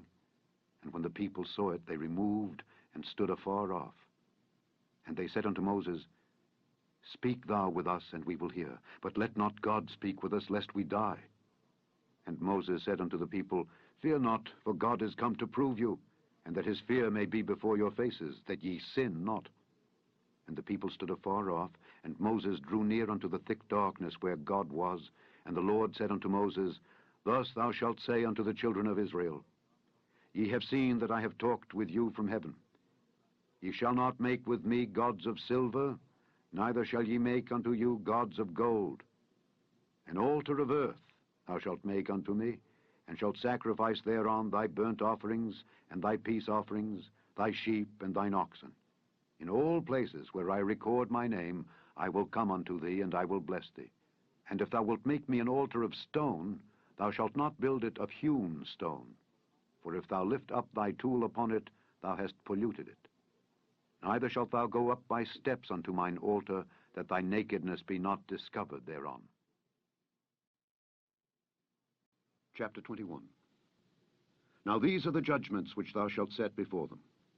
If thou buy an Hebrew servant, 6 years he shall serve, and in the 7th he shall go out free for nothing. If he came in by himself, he shall go out by himself. If he were married, then his wife shall go out with him. If his master have given him a wife, and she have borne him sons or daughters, the wife and her children shall be her master's, and he shall go out by himself. And if the servant shall plainly say, I love my master, my wife, and my children, I will not go out free, then his master shall bring him unto the judges. He shall also bring him to the door, or unto the doorpost, and his master shall bore his ear through with an awl, and he shall serve him forever. And if a man sell his daughter to be a maidservant, she shall not go out as the menservants do. If she please not her master, who hath betrothed her to himself, then shall he let her be redeemed. To sell her unto a strange nation he shall have no power, seeing he hath dealt deceitfully with her. And if he have betrothed her unto his son, he shall deal with her after the manner of daughters. If he take him another wife, her food, her raiment, and her duty of marriage shall he not diminish. And if he do not these 3 unto her, then shall she go out free without money. He that smiteth a man so that he die shall be surely put to death. And if a man lie not in wait, but God deliver him into his hand, then I will appoint thee a place whither he shall flee. But if a man come presumptuously upon his neighbor to slay him with guile, thou shalt take him from mine altar, that he may die. And he that smiteth his father or his mother shall be surely put to death. And he that stealeth a man and selleth him, or if he be found in his hand, he shall surely be put to death. And he that curseth his father or his mother shall surely be put to death. And if men strive together, and one smite another with a stone or with his fist, and he die not, but keepeth his bed, if he rise again and walk abroad upon his staff, then shall he that smote him be quit. Only he shall pay for the loss of his time, and shall cause him to be thoroughly healed. And if a man smite his servant or his maid with a rod, and he die under his hand, he shall be surely punished. Notwithstanding, if he continue a day or 2, he shall not be punished, for he is his money. If men strive and hurt a woman with child, so that her fruit depart from her, and yet no mischief follow, he shall be surely punished according as the woman's husband will lay upon him, and he shall pay as the judges determine. And if any mischief follow, then thou shalt give life for life, eye for eye, tooth for tooth, hand for hand, foot for foot, burning for burning, wound for wound, stripe for stripe. And if a man smite the eye of his servant, or the eye of his maid, that it perish, he shall let him go free for his eye's sake. And if he smite out his manservant's tooth, or his maidservant's tooth, he shall let him go free for his tooth's sake. If an ox gore a man or a woman that they die, then the ox shall be surely stoned, and his flesh shall not be eaten, but the owner of the ox shall be quit. But if the ox were wont to push with his horn in time past, and it hath been testified to his owner, and he hath not kept him in, but that he hath killed a man or a woman, the ox shall be stoned, and his owner also shall be put to death. If there be laid on him a sum of money, then he shall give for the ransom of his life whatsoever is laid upon him. Whether he have gored a son or have gored a daughter, according to this judgment shall it be done unto him. If the ox shall push a manservant or a maidservant, he shall give unto their master 30 shekels of silver, and the ox shall be stoned.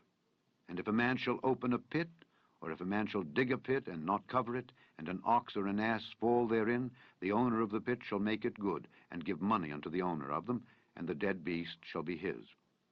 And if one man's ox hurt another's, that he die, then they shall sell the live ox, and divide the money of it, and the dead ox also they shall divide. Or if it be known that the ox hath used to push in time past, and his owner hath not kept him in, he shall surely pay ox for ox, and the dead shall be his own.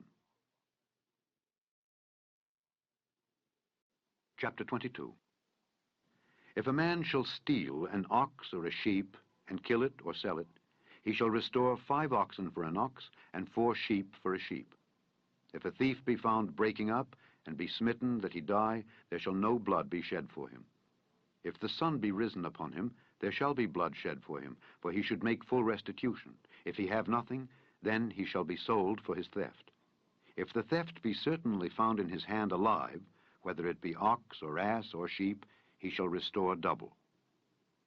If a man shall cause a field or vineyard to be eaten, and shall put in his beast, and shall feed in another man's field, of the best of his own field, and of the best of his own vineyard shall he make restitution. If fire break out, and catch in thorns, so that the stacks of corn, or the standing corn, or the field be consumed therewith, he that kindled the fire shall surely make restitution.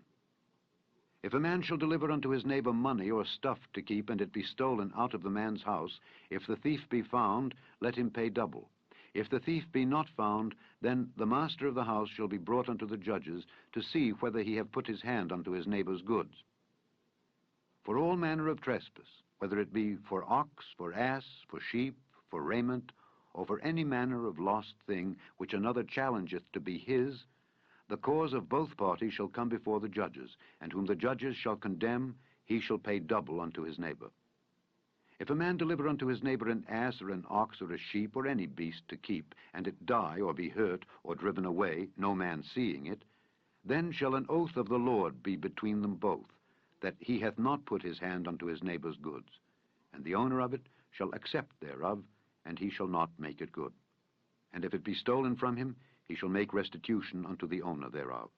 If it be torn in pieces, then let him bring it for witness, and he shall not make good that which was torn. And if a man borrow aught of his neighbor, and it be hurt or die, the owner thereof being not with it, he shall surely make it good. But if the owner thereof be with it, he shall not make it good. If it be an hired thing, it came for his hire. And if a man entice a maid that is not betrothed, and lie with her, he shall surely endow her to be his wife. If her father utterly refuse to give her unto him, he shall pay money according to the dowry of virgins. Thou shalt not suffer a witch to live. Whosoever lieth with a beast shall surely be put to death. He that sacrificeth unto any god, save unto the Lord only, he shall be utterly destroyed. Thou shalt neither vex a stranger nor oppress him. For ye were strangers in the land of Egypt. Ye shall not afflict any widow or fatherless child. If thou afflict them in any wise, and they cry at all unto me, I will surely hear their cry. And my wrath shall wax hot, and I will kill you with the sword, and your wives shall be widows, and your children fatherless. If thou lend money to any of my people that is poor by thee, thou shalt not be to him as an usurer, neither shalt thou lay upon him usury. If thou at all take thy neighbour's raiment to pledge, thou shalt deliver it unto him by that the sun goeth down, for that is his covering only. It is his raiment for his skin, wherein shall he sleep. And it shall come to pass, when he crieth unto me, that I will hear, for I am gracious. Thou shalt not revile the gods, nor curse the ruler of thy people. Thou shalt not delay to offer the first of thy ripe fruits and of thy liquors, the firstborn of thy sons shalt thou give unto me. Likewise shalt thou do with thine oxen and with thy sheep. 7 days it shall be with his dam, on the 8th day thou shalt give it me. And ye shall be holy men unto me. Neither shall ye eat any flesh that is torn of beasts in the field. Ye shall cast it to the dogs. Chapter 23. Thou shalt not raise a false report. Put not thine hand with the wicked to be an unrighteous witness. Thou shalt not follow a multitude to do evil. Neither shalt thou speak in a cause to decline after many to wrest judgment. Neither shalt thou countenance a poor man in his cause. If thou meet thine enemy's ox or his ass going astray, thou shalt surely bring it back to him again. If thou see the ass of him that hateth thee lying under his burden, and wouldest forbear to help him, thou shalt surely help with him. Thou shalt not wrest the judgment of thy poor in his cause. Keep thee far from a false matter, and the innocent and righteous slay thou not, for I will not justify the wicked. And thou shalt take no gift, for the gift blindeth the wise, and perverteth the words of the righteous. Also thou shalt not oppress a stranger, for ye know the heart of a stranger, seeing ye were strangers in the land of Egypt. And 6 years thou shalt sow thy land, and shalt gather in the fruits thereof, but the 7th year thou shalt let it rest and lie still, that the poor of thy people may eat, and what they leave the beasts of the field shall eat. In like manner thou shalt deal with thy vineyard, and with thy oliveyard.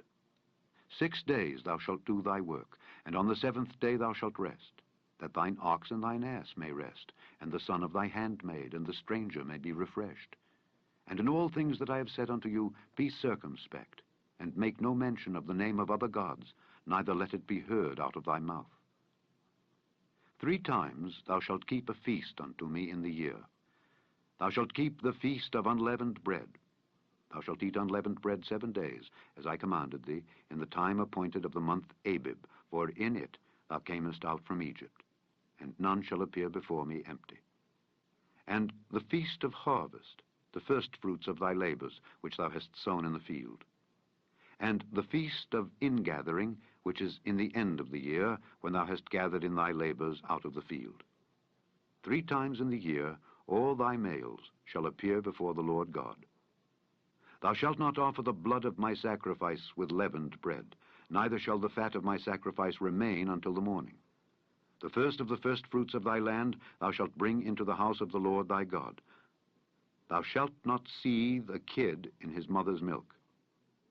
Behold, I send an angel before thee to keep thee in the way, and to bring thee into the place which I have prepared. Beware of him, and obey his voice. Provoke him not, for he will not pardon your transgressions, for my name is in him. But if thou shalt indeed obey his voice, and do all that I speak, then I will be an enemy unto thine enemies, and an adversary unto thine adversaries. For mine angel shall go before thee, and bring thee in unto the Amorites, and the Hittites, and the Perizzites, and the Canaanites, and the Hivites, and the Jebusites, and I will cut them off. Thou shalt not bow down to their gods, nor serve them, nor do after their works, but thou shalt utterly overthrow them, and quite break down their images. And ye shall serve the Lord your God, and he shall bless thy bread and thy water, and I will take sickness away from the midst of thee. There shall nothing cast their young, nor be barren in thy land. The number of thy days I will fulfill. I will send my fear before thee, and will destroy all the people to whom thou shalt come, and I will make all thine enemies turn their backs unto thee. And I will send hornets before thee, which shall drive out the Hivite, the Canaanite, and the Hittite from before thee. I will not drive them out from before thee in 1 year, lest the land become desolate, and the beast of the field multiply against thee. By little and little I will drive them out from before thee, until thou be increased and inherit the land. And I will set thy bounds from the Red Sea even unto the sea of the Philistines, and from the desert unto the river. For I will deliver the inhabitants of the land into your hand, and thou shalt drive them out before thee. Thou shalt make no covenant with them, nor with their gods. They shall not dwell in thy land, lest they make thee sin against me. For if thou serve their gods, it will surely be a snare unto thee. Chapter 24. And he said unto Moses, Come up unto the Lord, thou and Aaron, Nadab, and Abihu, and 70 of the elders of Israel, and worship ye afar off. And Moses alone shall come near the Lord, but they shall not come nigh, neither shall the people go up with him. And Moses came and told the people all the words of the Lord, and all the judgments. And all the people answered with one voice, and said, All the words which the Lord hath said will we do. And Moses wrote all the words of the Lord, and rose up early in the morning, and builded an altar under the hill, and 12 pillars according to the 12 tribes of Israel. And he sent young men of the children of Israel, which offered burnt offerings, and sacrificed peace offerings of oxen unto the Lord. And Moses took half of the blood, and put it in basins, and half of the blood he sprinkled on the altar. And he took the book of the covenant, and read in the audience of the people. And they said, All that the Lord hath said will we do, and be obedient. And Moses took the blood, and sprinkled it on the people, and said, Behold the blood of the covenant which the Lord hath made with you concerning all these words. Then went up Moses and Aaron, Nadab and Abihu, and 70 of the elders of Israel, and they saw the God of Israel. And there was under his feet as it were a paved work of a sapphire stone, and as it were the body of heaven in his clearness. And upon the nobles of the children of Israel he laid not his hand. Also they saw God, and did eat and drink. And the Lord said unto Moses, Come up to me into the mount, and be there. And I will give thee tables of stone, and a law, and commandments which I have written, that thou mayest teach them. And Moses rose up, and his minister Joshua, and Moses went up into the mount of God. And he said unto the elders, Tarry ye here for us until we come again unto you.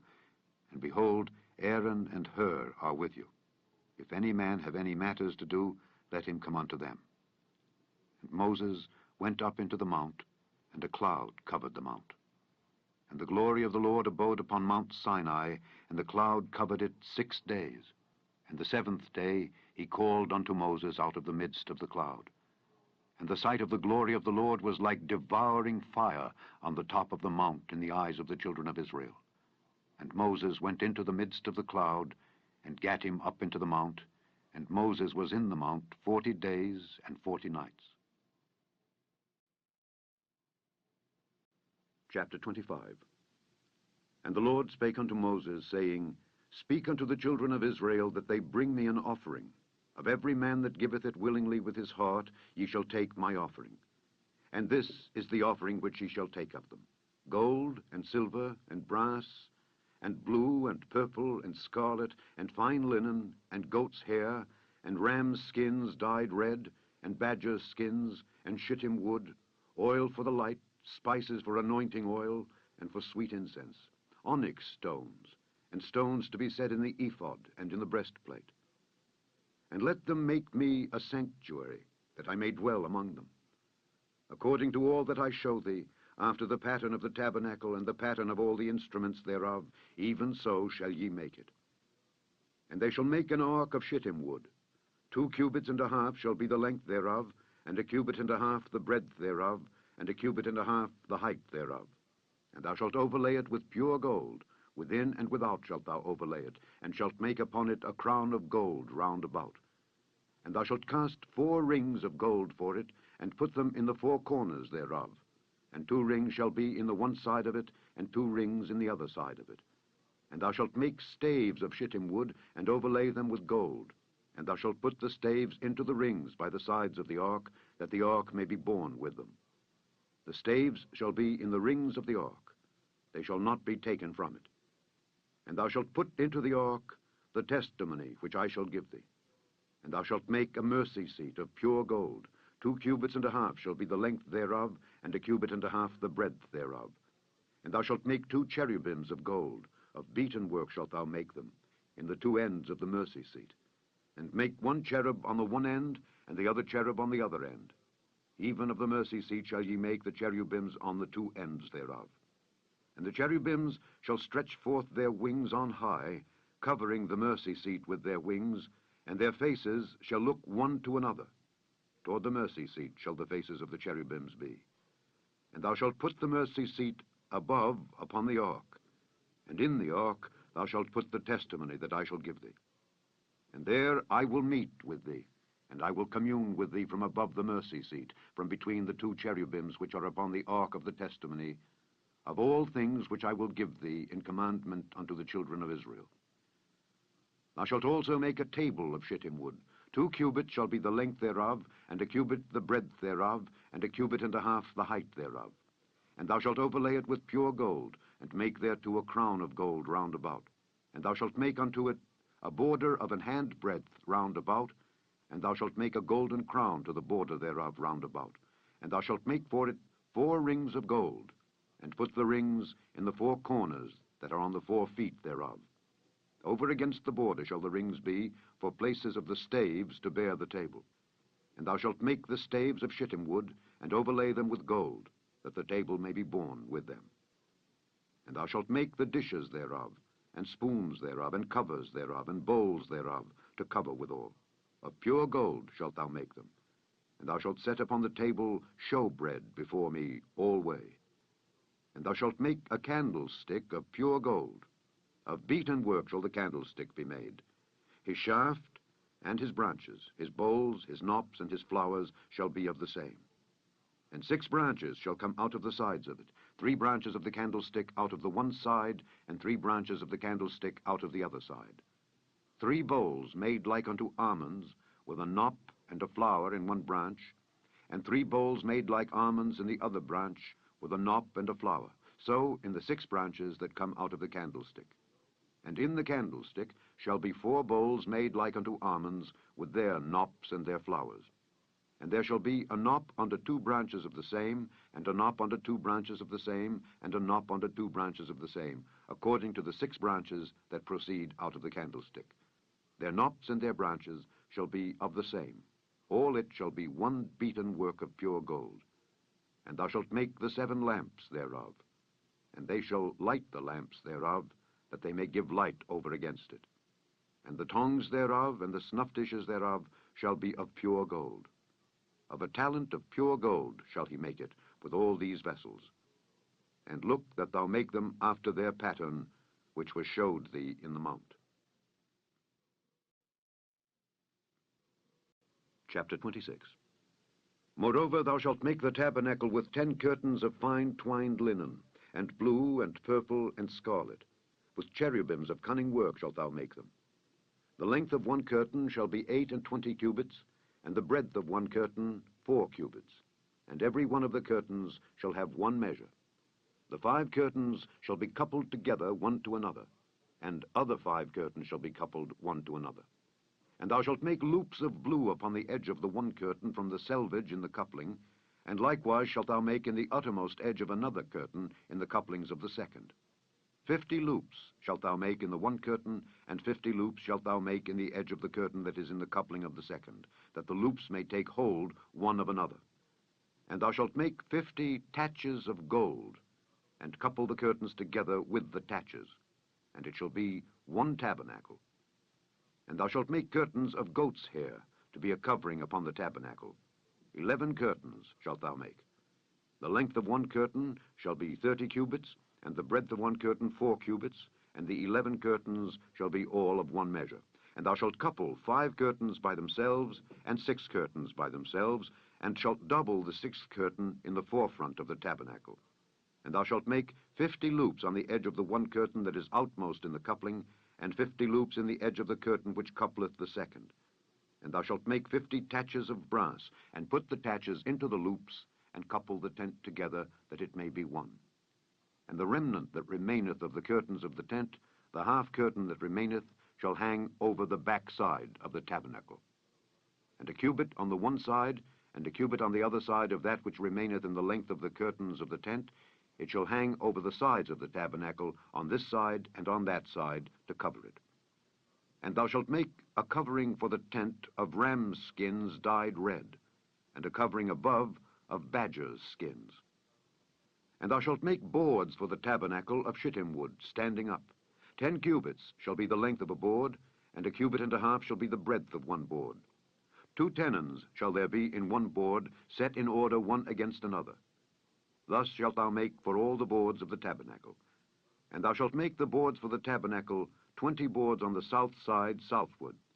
And thou shalt make 40 sockets of silver under the 20 boards, 2 sockets under one board for his 2 tenons, and 2 sockets under another board for his 2 tenons. And for the second side of the tabernacle on the north side there shall be 20 boards, and there 40 sockets of silver, 2 sockets under one board and 2 sockets under another board. And for the sides of the tabernacle westward thou shalt make 6 boards, and 2 boards shalt thou make for the corners of the tabernacle in the 2 sides. And they shall be coupled together beneath, and they shall be coupled together above the head of it unto one ring. Thus shall it be for them both. They shall be for the 2 corners. And they shall be 8 boards, and their sockets of silver, 16 sockets, 2 sockets under one board, and 2 sockets under another board. And thou shalt make bars of shittim wood, 5 for the boards of the one side of the tabernacle, and 5 bars for the boards of the other side of the tabernacle, and 5 bars for the boards of the side of the tabernacle for the 2 sides westward. And the middle bar in the midst of the boards shall reach from end to end. And thou shalt overlay the boards with gold, and make their rings of gold for places for the bars, and thou shalt overlay the bars with gold. And thou shalt rear up the tabernacle according to the fashion thereof which was showed thee in the mount. And thou shalt make a veil of blue and purple and scarlet and fine twined linen of cunning work. With cherubims shall it be made. And thou shalt hang it upon 4 pillars of shittim wood overlaid with gold. Their hooks shall be of gold upon the 4 sockets of silver. And thou shalt hang up the veil under the taches, that thou mayest bring in thither within the veil the ark of the testimony. And the veil shall divide unto you between the holy place and the most holy. And thou shalt put the mercy seat upon the ark of the testimony in the most holy place. And thou shalt set the table without the veil, and the candlestick over against the table on the side of the tabernacle toward the south. And thou shalt put the table on the north side. And thou shalt make an hanging for the door of the tent of blue and purple and scarlet and fine twined linen, wrought with needlework. And thou shalt make for the hanging 5 pillars of shittim wood, and overlay them with gold, and their hooks shall be of gold, and thou shalt cast 5 sockets of brass for them. Chapter 27. And thou shalt make an altar of shittim wood, 5 cubits long and 5 cubits broad. The altar shall be 4 square, and the height thereof shall be 3 cubits. And thou shalt make the horns of it upon the 4 corners thereof. His horns shall be of the same. And thou shalt overlay it with brass. And thou shalt make his pans to receive his ashes, and his shovels, and his basins, and his flesh hooks, and his fire pans. All the vessels thereof thou shalt make of brass. And thou shalt make for it a grate of network of brass. And upon the net shalt thou make 4 brazen rings in the 4 corners thereof. And thou shalt put it under the compass of the altar beneath, that the net may be even to the midst of the altar. And thou shalt make staves for the altar, staves of shittim wood, and overlay them with brass. And the staves shall be put into the rings, and the staves shall be upon the 2 sides of the altar to bear it. Hollow with boards shalt thou make it. As it was showed thee in the mount, so shall they make it. And thou shalt make the court of the tabernacle. For the south side southward there shall be hangings for the court of fine twined linen of 100 cubits long for one side.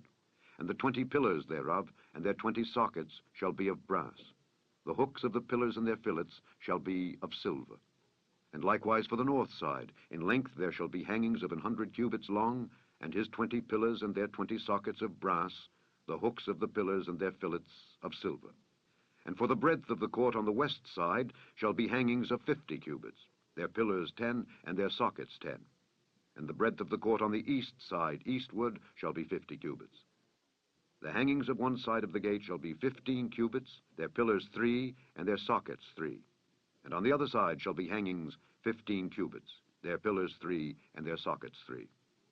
And for the gate of the court shall be an hanging of 20 cubits, of blue and purple and scarlet and fine twined linen wrought with needlework. And their pillars shall be 4, and their sockets 4. All the pillars round about the court shall be filleted with silver. Their hooks shall be of silver, and their sockets of brass. The length of the court shall be 100 cubits, and the breadth 50 everywhere, and the height 5 cubits of fine twined linen, and their sockets of brass. All the vessels of the tabernacle, in all the service thereof, and all the pins thereof, and all the pins of the court, shall be of brass. And thou shalt command the children of Israel that they bring thee pure oil olive beaten for the light, to cause the lamp to burn always. In the tabernacle of the congregation, without the veil which is before the testimony, Aaron and his sons shall order it from evening to morning before the Lord. It shall be a statute forever unto their generations on the behalf of the children of Israel.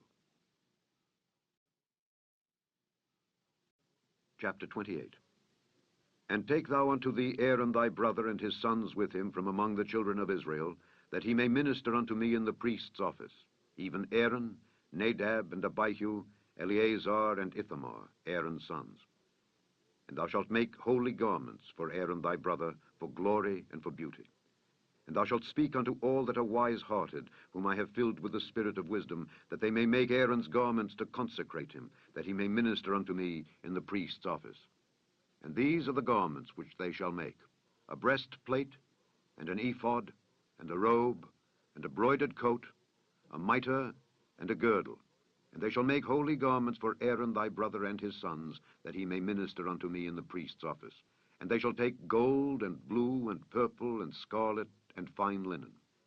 And they shall make the ephod of gold, of blue, and of purple, of scarlet, and fine twined linen, with cunning work. It shall have the 2 shoulder pieces thereof joined at the 2 edges thereof, and so it shall be joined together. And the curious girdle of the ephod which is upon it shall be of the same, according to the work thereof, even of gold, of blue, and purple, and scarlet, and fine twined linen. And thou shalt take 2 onyx stones, and grave on them the names of the children of Israel, 6 of their names on one stone, and the other 6 names of the rest on the other stone, according to their birth. With the work of an engraver in stone, like the engravings of a signet, shalt thou engrave the 2 stones with the names of the children of Israel. Thou shalt make them to be set in ouches of gold. And thou shalt put the 2 stones upon the shoulders of the ephod for stones of memorial unto the children of Israel. And Aaron shall bear their names before the Lord upon his 2 shoulders for a memorial. And thou shalt make ouches of gold, and 2 chains of pure gold at the ends. Of wreathen work shalt thou make them, and fasten the wreathen chains to the ouches.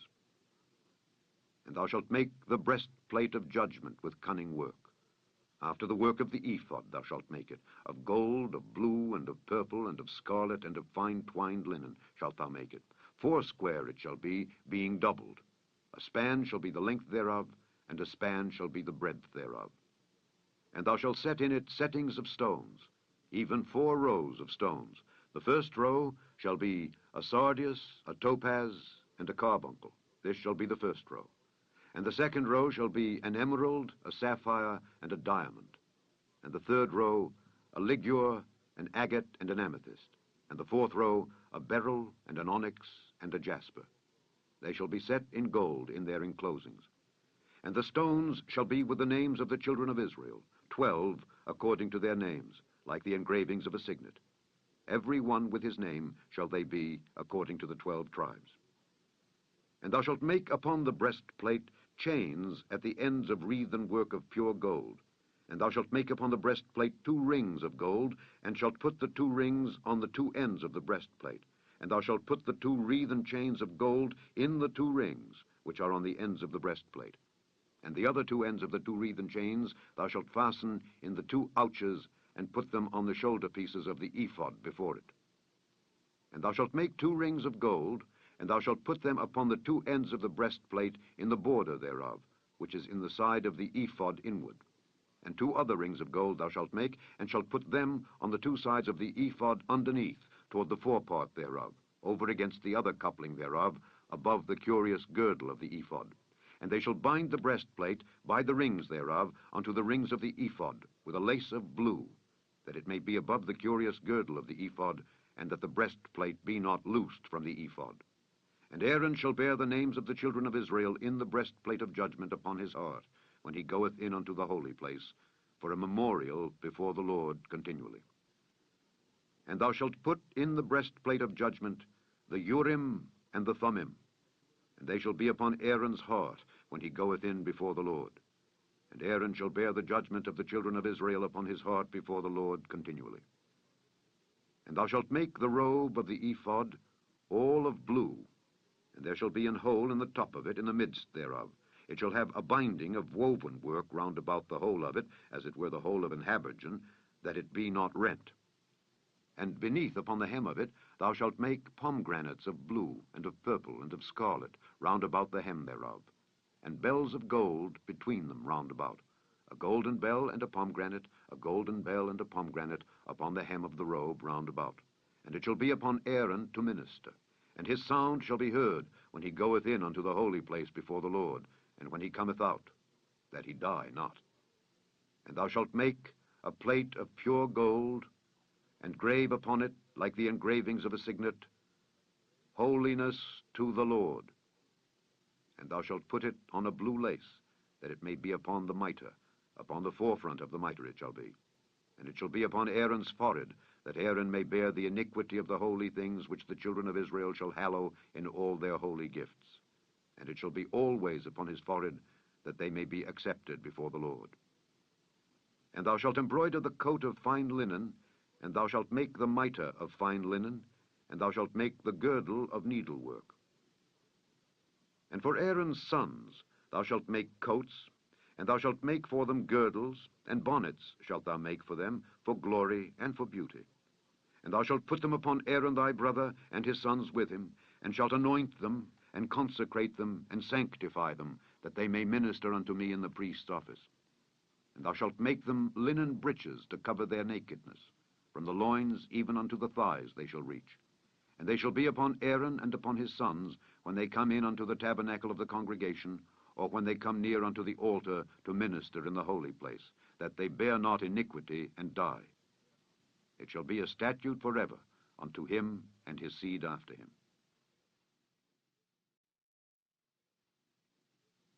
Chapter 29. And this is the thing that thou shalt do unto them to hallow them, to minister unto me in the priest's office. Take 1 young bullock, and 2 rams without blemish, and unleavened bread, and cakes unleavened tempered with oil, and wafers unleavened anointed with oil. Of wheat and flour shalt thou make them. And thou shalt put them into 1 basket, and bring them in the basket, with the bullock and the 2 rams. And Aaron and his sons thou shalt bring unto the door of the tabernacle of the congregation, and shalt wash them with water. And thou shalt take the garments, and put upon Aaron the coat, and the robe of the ephod, and the breastplate, and gird him with the curious girdle of the ephod. And thou shalt put the mitre upon his head, and put the holy crown upon the mitre. Then shalt thou take the anointing oil, and pour it upon his head, and anoint him. And thou shalt bring his sons, and put coats upon them. And thou shalt gird them with girdles, Aaron and his sons, and put the bonnets on them. And the priest's office shall be theirs for a perpetual statute. And thou shalt consecrate Aaron and his sons. And thou shalt cause a bullock to be brought before the tabernacle of the congregation, and Aaron and his sons shall put their hands upon the head of the bullock. And thou shalt kill the bullock before the Lord by the door of the tabernacle of the congregation. And thou shalt take of the blood of the bullock, and put it upon the horns of the altar with thy finger, and pour all the blood beside the bottom of the altar. And thou shalt take all the fat that covereth the inwards, and the caul that is above the liver, and the 2 kidneys, and the fat that is upon them, and burn them upon the altar. But the flesh of the bullock, and his skin, and his dung, shalt thou burn with fire without the camp. It is a sin offering. Thou shalt also take 1 ram, and Aaron and his sons shall put their hands upon the head of the ram, and thou shalt slay the ram, and thou shalt take his blood, and sprinkle it round about upon the altar. And thou shalt cut the ram in pieces, and wash the inwards of him, and his legs, and put them unto his pieces, and unto his head. And thou shalt burn the whole ram upon the altar. It is a burnt offering unto the Lord. It is a sweet savor. an offering made by fire unto the Lord. And thou shalt take the other ram, and Aaron and his sons shall put their hands upon the head of the ram. Then shalt thou kill the ram, and take of his blood, and put it upon the tip of the right ear of Aaron, and upon the tip of the right ear of his sons, and upon the thumb of their right hand, and upon the great toe of their right foot, and sprinkle the blood upon the altar round about. And thou shalt take of the blood that is upon the altar, and of the anointing oil, and sprinkle it upon Aaron and upon his garments, and upon his sons, and upon the garments of his sons with him. And he shall be hallowed, and his garments, and his sons' garments with him. Also thou shalt take of the ram the fat and the rump, and the fat that covereth the inwards, and the caul above the liver, and the 2 kidneys, and the fat that is upon them, and the right shoulder, for it is a ram of consecration. And 1 loaf of bread, and 1 cake of oiled bread, and 1 wafer out of the basket of the unleavened bread that is before the Lord. And thou shalt put all in the hands of Aaron, and in the hands of his sons, and shalt wave them for a wave offering before the Lord. And thou shalt receive them of their hands, and burn them upon the altar for a burnt offering, for a sweet savor before the Lord. It is an offering made by fire unto the Lord. And thou shalt take the breast of the ram of Aaron's consecration, and wave it for a wave offering before the Lord, and it shall be thy part. And thou shalt sanctify the breast of the wave offering, and the shoulder of the heave offering, which is waved, and which is heaved up of the ram of the consecration, even of that which is for Aaron, and of that which is for his sons. And it shall be Aaron's and his sons by a statute forever from the children of Israel. For it is an heave offering, and it shall be an heave offering from the children of Israel of the sacrifice of their peace offerings, even their heave offering unto the Lord. And the holy garments of Aaron shall be his sons after him, to be anointed therein, and to be consecrated in them. And that son that is priest in his stead shall put them on 7 days, when he cometh into the tabernacle of the congregation to minister in the holy place. And thou shalt take the ram of the consecration, and seethe his flesh in the holy place. And Aaron and his sons shall eat the flesh of the ram, and the bread that is in the basket by the door of the tabernacle of the congregation. And they shall eat those things wherewith the atonement was made, to consecrate and to sanctify them. But a stranger shall not eat thereof, because they are holy. And if aught of the flesh of the consecrations or of the bread remain unto the morning, then thou shalt burn the remainder with fire. It shall not be eaten, because it is holy. And thus shalt thou do unto Aaron and to his sons according to all things which I have commanded thee. 7 days shalt thou consecrate them. And thou shalt offer every day a bullock for a sin offering for atonement. And thou shalt cleanse the altar when thou hast made an atonement for it, and thou shalt anoint it to sanctify it. 7 days thou shalt make an atonement for the altar, and sanctify it, and it shall be an altar most holy. Whatsoever toucheth the altar shall be holy. Now this is that which thou shalt offer upon the altar: 2 lambs of the first year, day by day, continually. The 1 lamb thou shalt offer in the morning, and the other lamb thou shalt offer at even. And with the 1 lamb, a 10th deal of flour mingled with the 4th part of an hin of beaten oil, and the 4th part of an hin of wine for a drink offering. And the other lamb thou shalt offer at even, and shalt do thereto according to the meat offering of the morning, and according to the drink offering thereof, for a sweet savor, an offering made by fire unto the Lord. This shall be a continual burnt offering throughout your generations at the door of the tabernacle of the congregation before the Lord, where I will meet you to speak there unto thee. And there I will meet with the children of Israel, and the tabernacle shall be sanctified by my glory. And I will sanctify the tabernacle of the congregation and the altar. I will sanctify also both Aaron and his sons to minister to me in the priest's office. And I will dwell among the children of Israel, and will be their God. And they shall know that I am the Lord their God, that brought them forth out of the land of Egypt, that I may dwell among them. I am the Lord their God. Chapter 30. And thou shalt make an altar to burn incense upon. Of shittim wood shalt thou make it. A cubit shall be the length thereof, and a cubit the breadth thereof. 4 square shall it be, and 2 cubits shall be the height thereof. The horns thereof shall be of the same. And thou shalt overlay it with pure gold, the top thereof and the sides thereof round about, and the horns thereof. And thou shalt make unto it a crown of gold round about. And 2 golden rings shalt thou make to it under the crown of it, by the 2 corners thereof. Upon the 2 sides of it shalt thou make it. And they shall be for places for the staves to bear it withal. And thou shalt make the staves of shittim wood, and overlay them with gold. And thou shalt put it before the veil that is by the ark of the testimony, before the mercy seat that is over the testimony, where I will meet with thee. And Aaron shall burn thereon sweet incense every morning. When he dresseth the lamps, he shall burn incense upon it. And when Aaron lighteth the lamps at even, he shall burn incense upon it, a perpetual incense before the Lord throughout your generations. Ye shall offer no strange incense thereon, nor burnt sacrifice, nor meat offering, neither shall ye pour drink offering thereon. And Aaron shall make an atonement upon the horns of it once in a year, with the blood of the sin offering of atonements. Once in the year shall he make atonement upon it throughout your generations. It is most holy unto the Lord. And the Lord spake unto Moses, saying, When thou takest the sum of the children of Israel after their number, then shall they give every man a ransom for his soul unto the Lord, when thou numberest them, that there be no plague among them when thou numberest them. This they shall give, every one that passeth among them that are numbered, 1/2 shekel after the shekel of the sanctuary. A shekel is 20 gerahs. And 1/2 shekel shall be the offering of the Lord. Every one that passeth among them that are numbered from 20 years old and above shall give an offering unto the Lord. The rich shall not give more, and the poor shall not give less than 1/2 shekel, when they give an offering unto the Lord to make an atonement for your souls.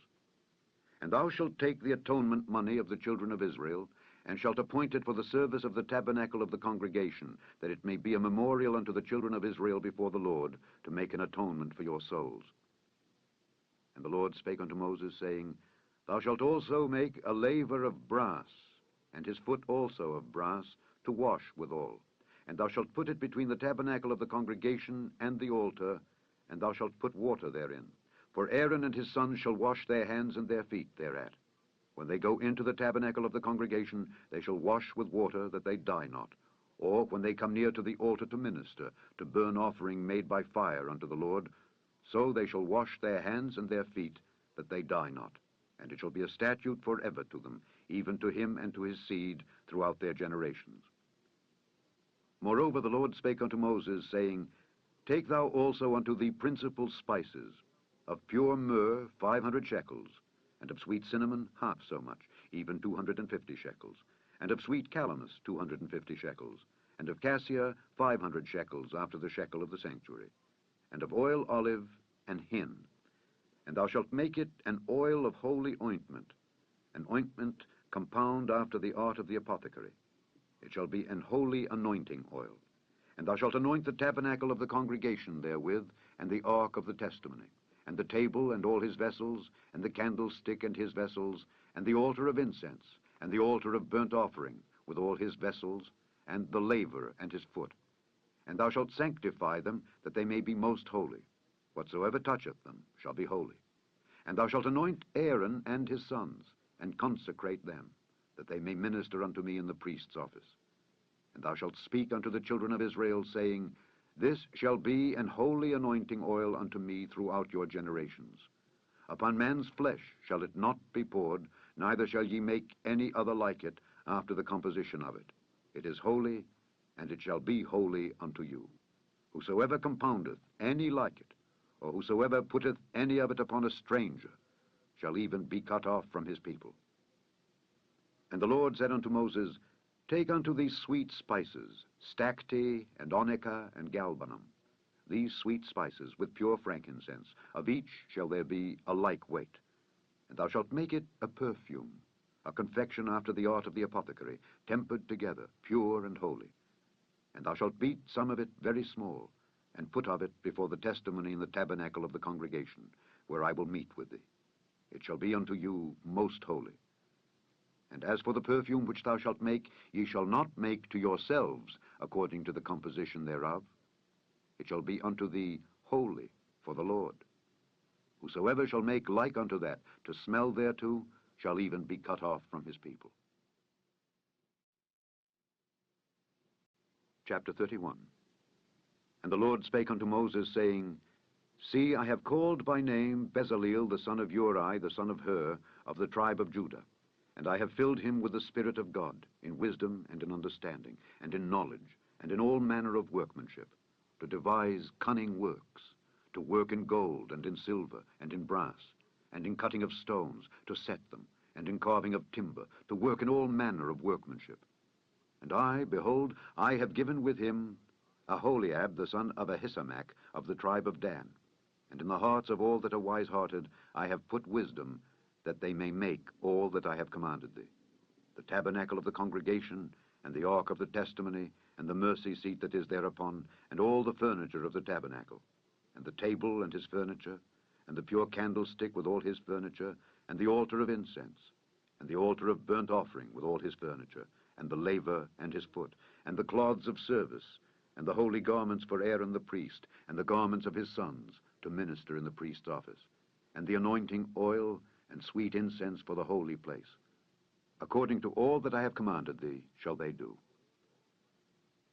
And the Lord spake unto Moses, saying, Speak thou also unto the children of Israel, saying, Verily my Sabbaths ye shall keep, for it is a sign between me and you throughout your generations, that ye may know that I am the Lord, that doth sanctify you. Ye shall keep the Sabbath therefore, for it is holy unto you. Every one that defileth it shall surely be put to death. For whosoever doeth any work therein, that soul shall be cut off from among his people. 6 days may work be done, but in the 7th is the Sabbath of rest, holy to the Lord. Whosoever doeth any work in the Sabbath day, he shall surely be put to death. Wherefore the children of Israel shall keep the Sabbath, to observe the Sabbath throughout their generations, for a perpetual covenant. It is a sign between me and the children of Israel forever. For in 6 days the Lord made heaven and earth, and on the 7th day he rested and was refreshed. And he gave unto Moses, when he had made an end of communing with him upon Mount Sinai, 2 tables of testimony, tables of stone, written with the finger of God. Chapter 32. And when the people saw that Moses delayed to come down out of the mount, the people gathered themselves together unto Aaron, and said unto him, Up, make us gods which shall go before us. For as for this Moses, the man that brought us up out of the land of Egypt, we wot not what is become of him. And Aaron said unto them, Break off the golden earrings which are in the ears of your wives, of your sons, and of your daughters, and bring them unto me. And all the people brake off the golden earrings which were in their ears, and brought them unto Aaron. And he received them at their hand, and fashioned it with a graving tool, after he had made it a molten calf. And they said, These be thy gods, O Israel, which brought thee up out of the land of Egypt. And when Aaron saw it, he built an altar before it. And Aaron made proclamation and said, Tomorrow is a feast to the Lord. And they rose up early on the morrow, and offered burnt offerings, and brought peace offerings. And the people sat down to eat and to drink, and rose up to play. And the Lord said unto Moses, Go, get thee down, for thy people which thou broughtest out of the land of Egypt have corrupted themselves. They have turned aside quickly out of the way which I commanded them. They have made them a molten calf, and have worshipped it, and have sacrificed thereunto, and said, These be thy gods, O Israel, which have brought thee up out of the land of Egypt. And the Lord said unto Moses, I have seen this people, and behold, it is a stiff-necked people. Now therefore let me alone, that my wrath may wax hot against them, and that I may consume them, and I will make of thee a great nation. And Moses besought the Lord his God, and said, Lord, why doth thy wrath wax hot against thy people, which thou hast brought forth out of the land of Egypt with great power and with a mighty hand? Wherefore should the Egyptians speak and say, For mischief did he bring them out, to slay them in the mountains, and to consume them from the face of the earth? Turn from thy fierce wrath, and repent of this evil against thy people. Remember Abraham, Isaac, and Israel, thy servants, to whom thou swarest by thine own self, and saidst unto them, I will multiply your seed as the stars of heaven. And all this land that I have spoken of will I give unto your seed, and they shall inherit it forever. And the Lord repented of the evil which he thought to do unto his people. And Moses turned, and went down from the mount, and the 2 tables of the testimony were in his hand. The tables were written on both their sides. On the one side and on the other were they written. And the tables were the work of God, and the writing was the writing of God, graven upon the tables. And when Joshua heard the noise of the people as they shouted, he said unto Moses, There is a noise of war in the camp.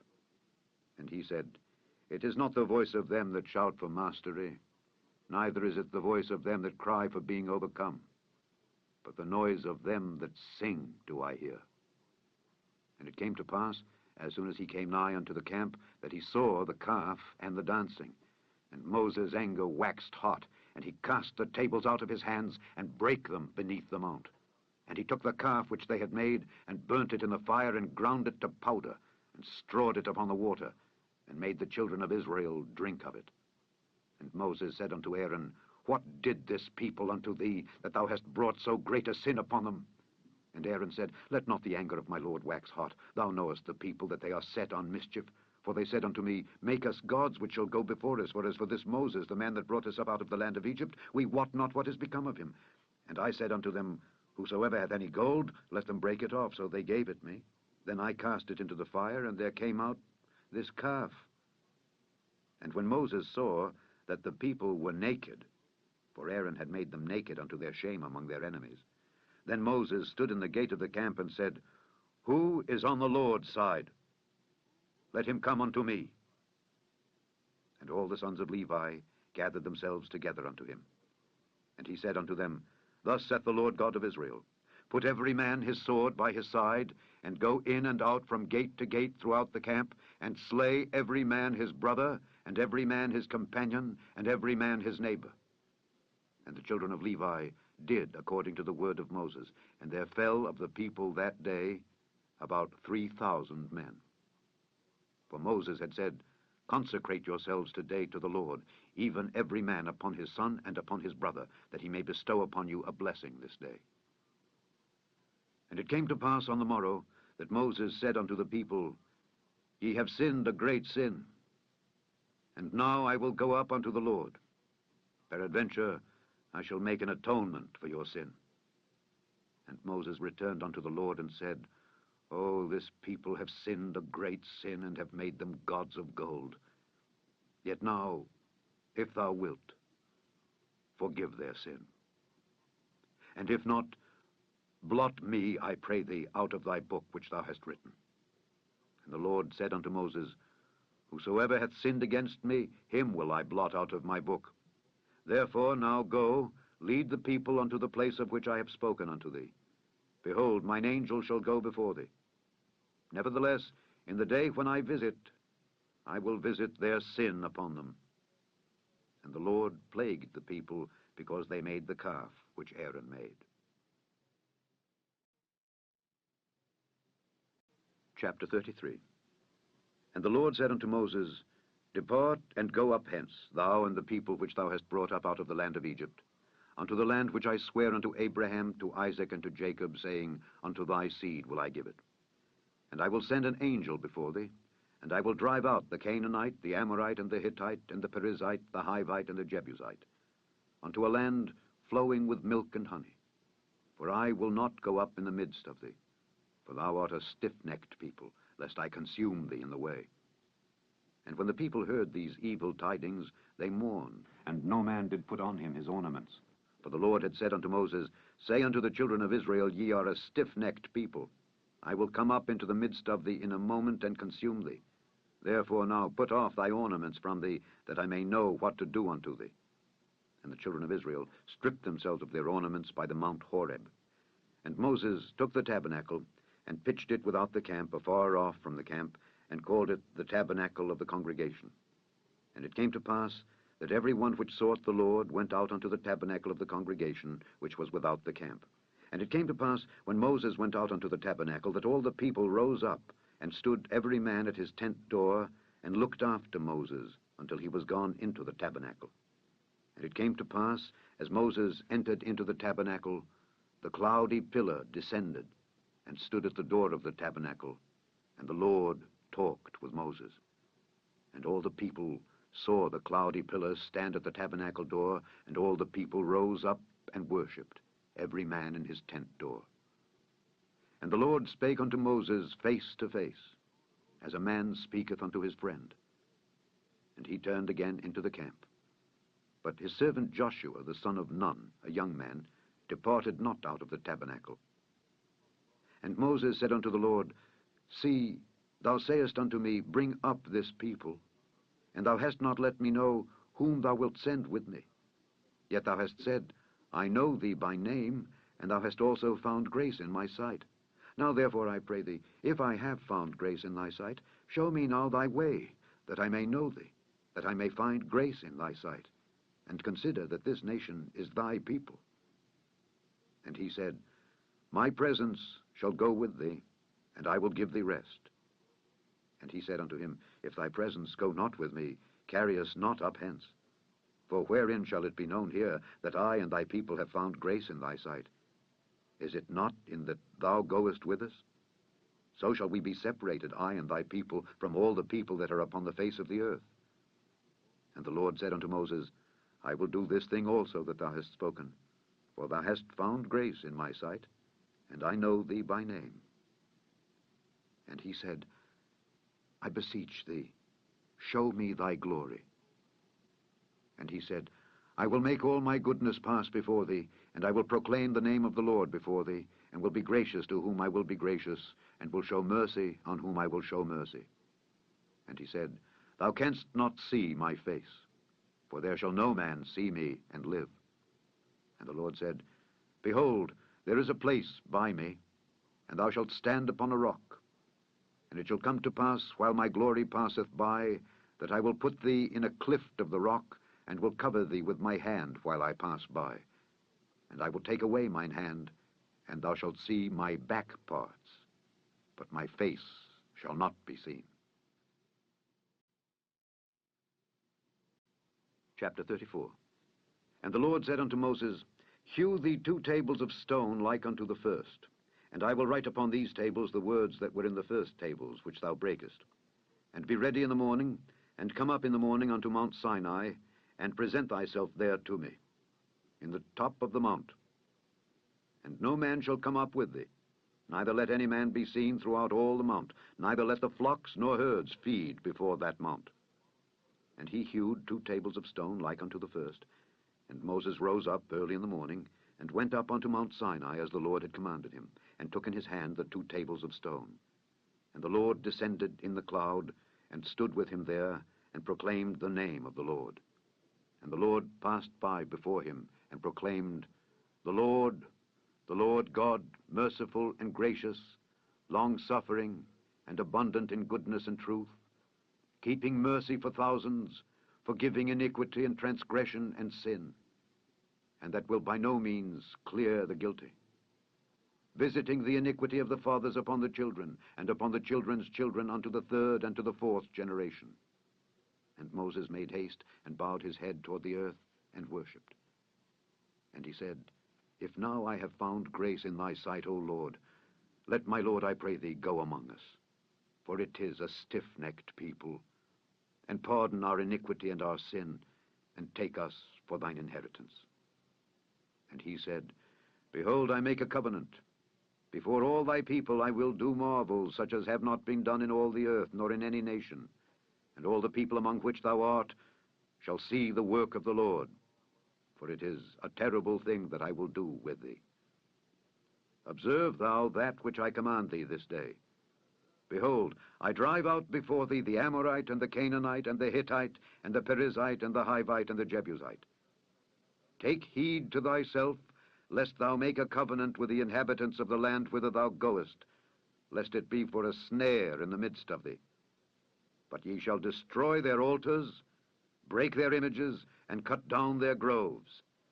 For thou shalt worship no other God, for the Lord, whose name is jealous, is a jealous God. Lest thou make a covenant with the inhabitants of the land, and they go a-whoring after their gods, and do sacrifice unto their gods, and one call thee, and thou eat of his sacrifice. And thou take of their daughters unto thy sons, and their daughters go a-whoring after their gods, and make thy sons go a-whoring after their gods. Thou shalt make thee no molten gods. The feast of unleavened bread shalt thou keep. 7 days thou shalt eat unleavened bread, as I commanded thee, in the time of the month Abib, for in the month Abib thou camest out from Egypt. All that openeth the matrix is mine, and every firstling among thy cattle, whether ox or sheep, that is male. But the firstling of an ass thou shalt redeem with a lamb, and if thou redeem him not, then shalt thou break his neck. All the firstborn of thy sons thou shalt redeem, and none shall appear before me empty. 6 days thou shalt work, but on the 7th day thou shalt rest. In earing time and in harvest thou shalt rest. And thou shalt observe the feast of weeks, of the first fruits of wheat harvest, and the feast of ingathering at the year's end. Thrice in the year shall all your men children appear before the Lord God, the God of Israel. For I will cast out the nations before thee, and enlarge thy borders. Neither shall any man desire thy land, when thou shalt go up to appear before the Lord thy God thrice in the year. Thou shalt not offer the blood of my sacrifice with leaven, neither shall the sacrifice of the feast of the Passover be left unto the morning. The first of the firstfruits of thy land thou shalt bring unto the house of the Lord thy God. Thou shalt not see the kid in his mother's milk. And the Lord said unto Moses, Write thou these words, for after the tenor of these words I have made a covenant with thee and with Israel. And he was there with the Lord 40 days and 40 nights. He did neither eat bread nor drink water. And he wrote upon the tables the words of the covenant, the 10 commandments. And it came to pass, when Moses came down from Mount Sinai with the 2 tables of testimony in Moses' hand, when he came down from the mount, that Moses wist not that the skin of his face shone while he talked with him. And when Aaron and all the children of Israel saw Moses, behold, the skin of his face shone, and they were afraid to come nigh him. And Moses called unto them, and Aaron and all the rulers of the congregation returned unto him, and Moses talked with them. And afterward all the children of Israel came nigh, and he gave them in commandment all that the Lord had spoken with him in Mount Sinai. And till Moses had done speaking with them, he put a veil on his face. But when Moses went in before the Lord to speak with him, he took the veil off until he came out. And he came out and spake unto the children of Israel that which he was commanded. And the children of Israel saw the face of Moses, that the skin of Moses' face shone. And Moses put the veil upon his face again, until he went in to speak with him. Chapter 35. And Moses gathered all the congregation of the children of Israel together, and said unto them, These are the words which the Lord hath commanded, that ye should do them. 6 days shall work be done. But on the 7th day there shall be to you an holy day, a Sabbath of rest to the Lord. Whosoever doeth work therein shall be put to death. Ye shall kindle no fire throughout your habitations upon the Sabbath day. And Moses spake unto all the congregation of the children of Israel, saying, This is the thing which the Lord commanded, saying, Take ye from among you an offering unto the Lord. Whosoever is of a willing heart, let him bring it, an offering of the Lord, gold and silver and brass, and blue and purple and scarlet and fine linen, and goat's hair, and ram's skins dyed red, and badger's skins, and shittim wood, and oil for the light, and spices for anointing oil, and for the sweet incense, and onyx stones, and stones to be set for the ephod, and for the breastplate. And every wise-hearted among you shall come and make all that the Lord hath commanded: the tabernacle, his tent, and his covering, his taches, and his boards, his bars, his pillars, and his sockets, the ark, and the staves thereof, with the mercy seat, and the veil of the covering, the table, and his staves, and all his vessels, and the showbread, the candlestick also for the light, and his furniture, and his lamps, with the oil for the light, and the incense altar, and his staves, and the anointing oil, and the sweet incense, and the hanging for the door at the entering in of the tabernacle, the altar of burnt offering with his brazen grate, his staves, and all his vessels, the laver and his foot, the hangings of the court, his pillars and their sockets, and the hanging for the door of the court, the pins of the tabernacle, and the pins of the court, and their cords, the cloths of service to do service in the holy place, the holy garments for Aaron the priest, and the garments of his sons, to minister in the priest's office. And all the congregation of the children of Israel departed from the presence of Moses. And they came, every one whose heart stirred him up, and every one whom his spirit made willing, And they brought the Lord's offering to the work of the tabernacle of the congregation, and for all his service, and for the holy garments. And they came, both men and women, as many as were willing-hearted, and brought bracelets and earrings and rings and tablets, all jewels of gold. And every man that offered an offering of gold unto the Lord. And every man with whom was found blue and purple and scarlet and fine linen, and goat's hair and red skins of rams and badgers' skins, brought them. Every one that did offer an offering of silver and brass brought the Lord's offering. And every man with whom was found shittim wood for any work of the service brought it. And all the women that were wise-hearted did spin with their hands, and brought that which they had spun, both of blue and of purple and of scarlet and of fine linen. And all the women whose hearts stirred them up in wisdom spun goat's hair. And the rulers brought onyx stones, and stones to be set for the ephod, and for the breastplate, and spice, and oil for the light, and for the anointing oil, and for the sweet incense. The children of Israel brought a willing offering unto the Lord, every man and woman whose heart made them willing to bring for all manner of work, which the Lord had commanded to be made by the hand of Moses. And Moses said unto the children of Israel, See, the Lord hath called by name Bezaleel, the son of Uri, the son of Hur, of the tribe of Judah. And he hath filled him with the Spirit of God, in wisdom, in understanding, and in knowledge, and in all manner of workmanship, and to devise curious works, to work in gold, and in silver, and in brass, and in the cutting of stones, to set them, and in carving of wood, to make any manner of cunning work. And he hath put in his heart that he may teach, both he and Aholiab, the son of Ahisamach, of the tribe of Dan.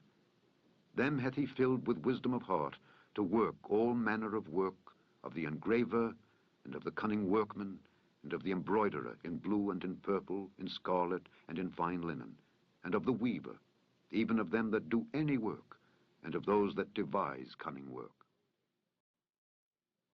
Chapter 36.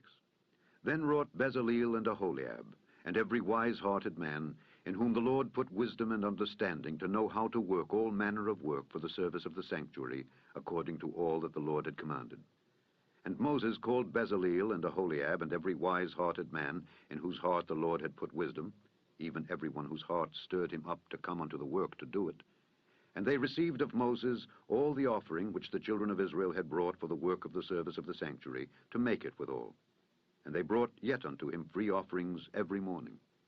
And all the wise men that wrought all the work of the sanctuary came every man from his work which they made, and they spake unto Moses, saying, The people bring much more than enough for the service of the work which the Lord commanded to make. And Moses gave commandment, and they caused it to be proclaimed throughout the camp, saying, Let neither man nor woman make any more work for the offering of the sanctuary. So the people were restrained from bringing, for the stuff they had was sufficient for all the work to make it, and too much. And every wise-hearted man among them that wrought the work of the tabernacle made 10 curtains of fine twined linen, and blue, and purple, and scarlet. With cherubims of cunning work made he them. The length of one curtain was 28 cubits, and the breadth of one curtain 4 cubits. The curtains were all of one size. And he coupled the 5 curtains one unto another, and the other 5 curtains he coupled one unto another. And he made loops of blue on the edge of one curtain from the selvage in the coupling. Likewise he made in the uttermost side of another curtain in the couplings of the second. 50 loops made he in one curtain, and 50 loops made he in the edge of the curtain which was in the coupling of the second. The loops held one curtain to another. And he made 50 taches of gold, and coupled the curtains one unto another with the taches. So it became one tabernacle. And he made curtains of goat's hair for the tent over the tabernacle. 11 curtains he made them. The length of one curtain was 30 cubits, and 4 cubits was the breadth of one curtain. The 11 curtains were of one size. And he coupled 5 curtains by themselves, and 6 curtains by themselves. And he made 50 loops upon the uttermost edge of the curtain in the coupling, and 50 loops made he upon the edge of the curtain which coupleth the second. And he made 50 taches of brass to couple the tent together, that it might be one. And he made a covering for the tent of ram skins dyed red, and a covering of badger skins above that. And he made boards for the tabernacle of shittim wood, standing up. The length of a board was 10 cubits, and the breadth of a board 1 cubit and a half. One board had 2 tenons, equally distant one from another. Thus did he make for all the boards of the tabernacle. And he made boards for the tabernacle, 20 boards for the south side southward, and 40 sockets of silver he made under the 20 boards, 2 sockets under one board for his 2 tenons, and 2 sockets under another board for his 2 tenons. And for the other side of the tabernacle, which is toward the north corner, he made 20 boards. And there 40 sockets of silver, 2 sockets under one board and 2 sockets under another board. And for the sides of the tabernacle westward, he made 6 boards. And 2 boards made he for the corners of the tabernacle in the 2 sides. And they were coupled beneath, and coupled together at the head thereof to 1 ring. Thus he did to both of them in both the corners. And there were 8 boards, and their sockets were 16 sockets of silver, under every board 2 sockets. And he made bars of shittim wood, 5 for the boards of the one side of the tabernacle, and 5 bars for the boards of the other side of the tabernacle, and 5 bars for the boards of the tabernacle for the sides westward. And he made the middle bar to shoot through the boards from the one end to the other. And he overlaid the boards with gold, and made their rings of gold to be places for the bars, and overlaid the bars with gold. And he made a veil of blue and purple and scarlet and fine twined linen. With cherubims made he it of cunning work. And he made thereunto 4 pillars of shittim wood, and overlaid them with gold. Their hooks were of gold. And he cast for them 4 sockets of silver. And he made an hanging for the tabernacle door of blue and purple and scarlet, and fine twined linen of needlework. And the 5 pillars of it were their hooks. And he overlaid their chapiters and their fillets with gold. But their 5 sockets were of brass. Chapter 37. And Bezaleel made the ark of shittim wood. 2 cubits and a half was the length of it, and 1 cubit and a half the breadth of it, and 1 cubit and a half the height of it. And he overlaid it with pure gold within and without, and made a crown of gold to it round about. And he cast for it 4 rings of gold to be set by the 4 corners of it, even 2 rings upon the one side of it, and 2 rings upon the other side of it. And he made staves of shittim wood, and overlaid them with gold. And he put the staves into the rings by the sides of the ark to bear the ark. And he made the mercy seat of pure gold. 2 cubits and a half was the length thereof, and 1 cubit and a half the breadth thereof. And he made 2 cherubims of gold, beaten out of 1 piece made he them, on the 2 ends of the mercy seat. 1 cherub on the end on this side, and another cherub on the other end on that side. Out of the mercy seat made he the cherubims on the 2 ends thereof. And the cherubims spread out their wings on high, and covered with their wings over the mercy seat, with their faces one to another. Even to the mercy seatward were the faces of the cherubims. And he made the table of shittim wood. 2 cubits was the length thereof, and 1 cubit the breadth thereof, and 1 cubit and a half the height thereof. And he overlaid it with pure gold, and made thereunto a crown of gold round about.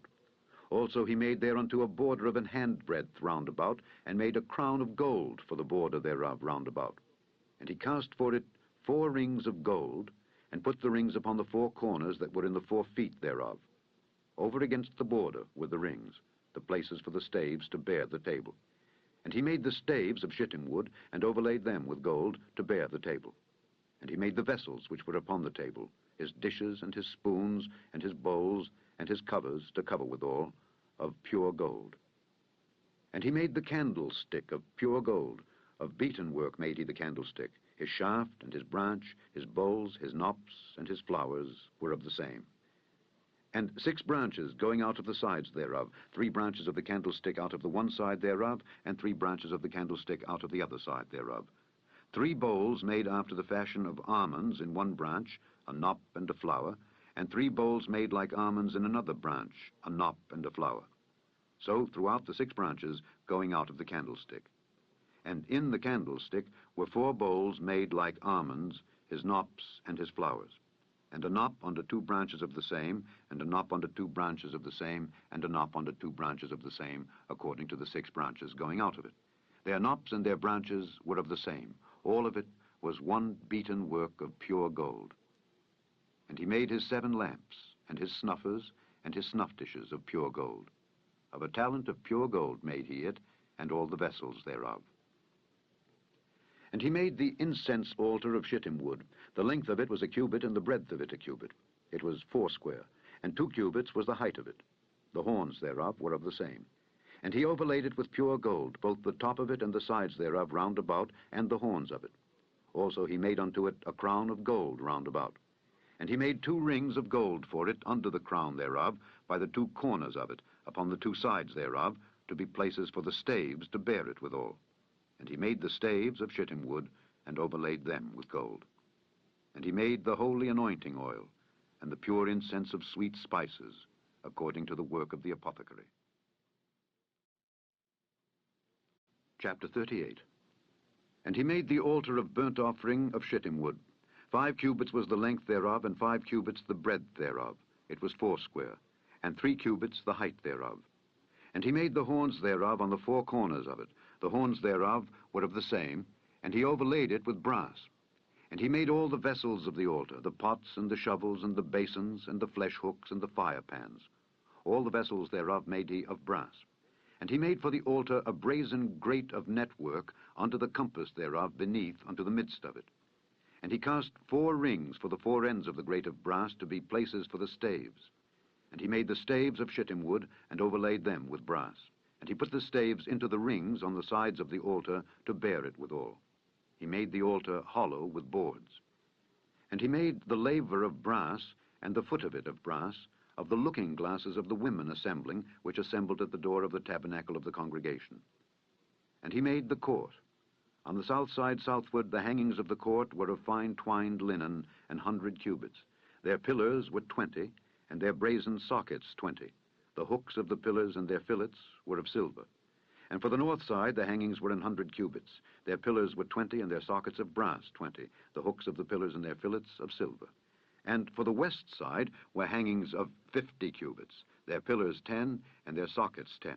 The hooks of the pillars and their fillets of silver. And for the east side eastward 50 cubits.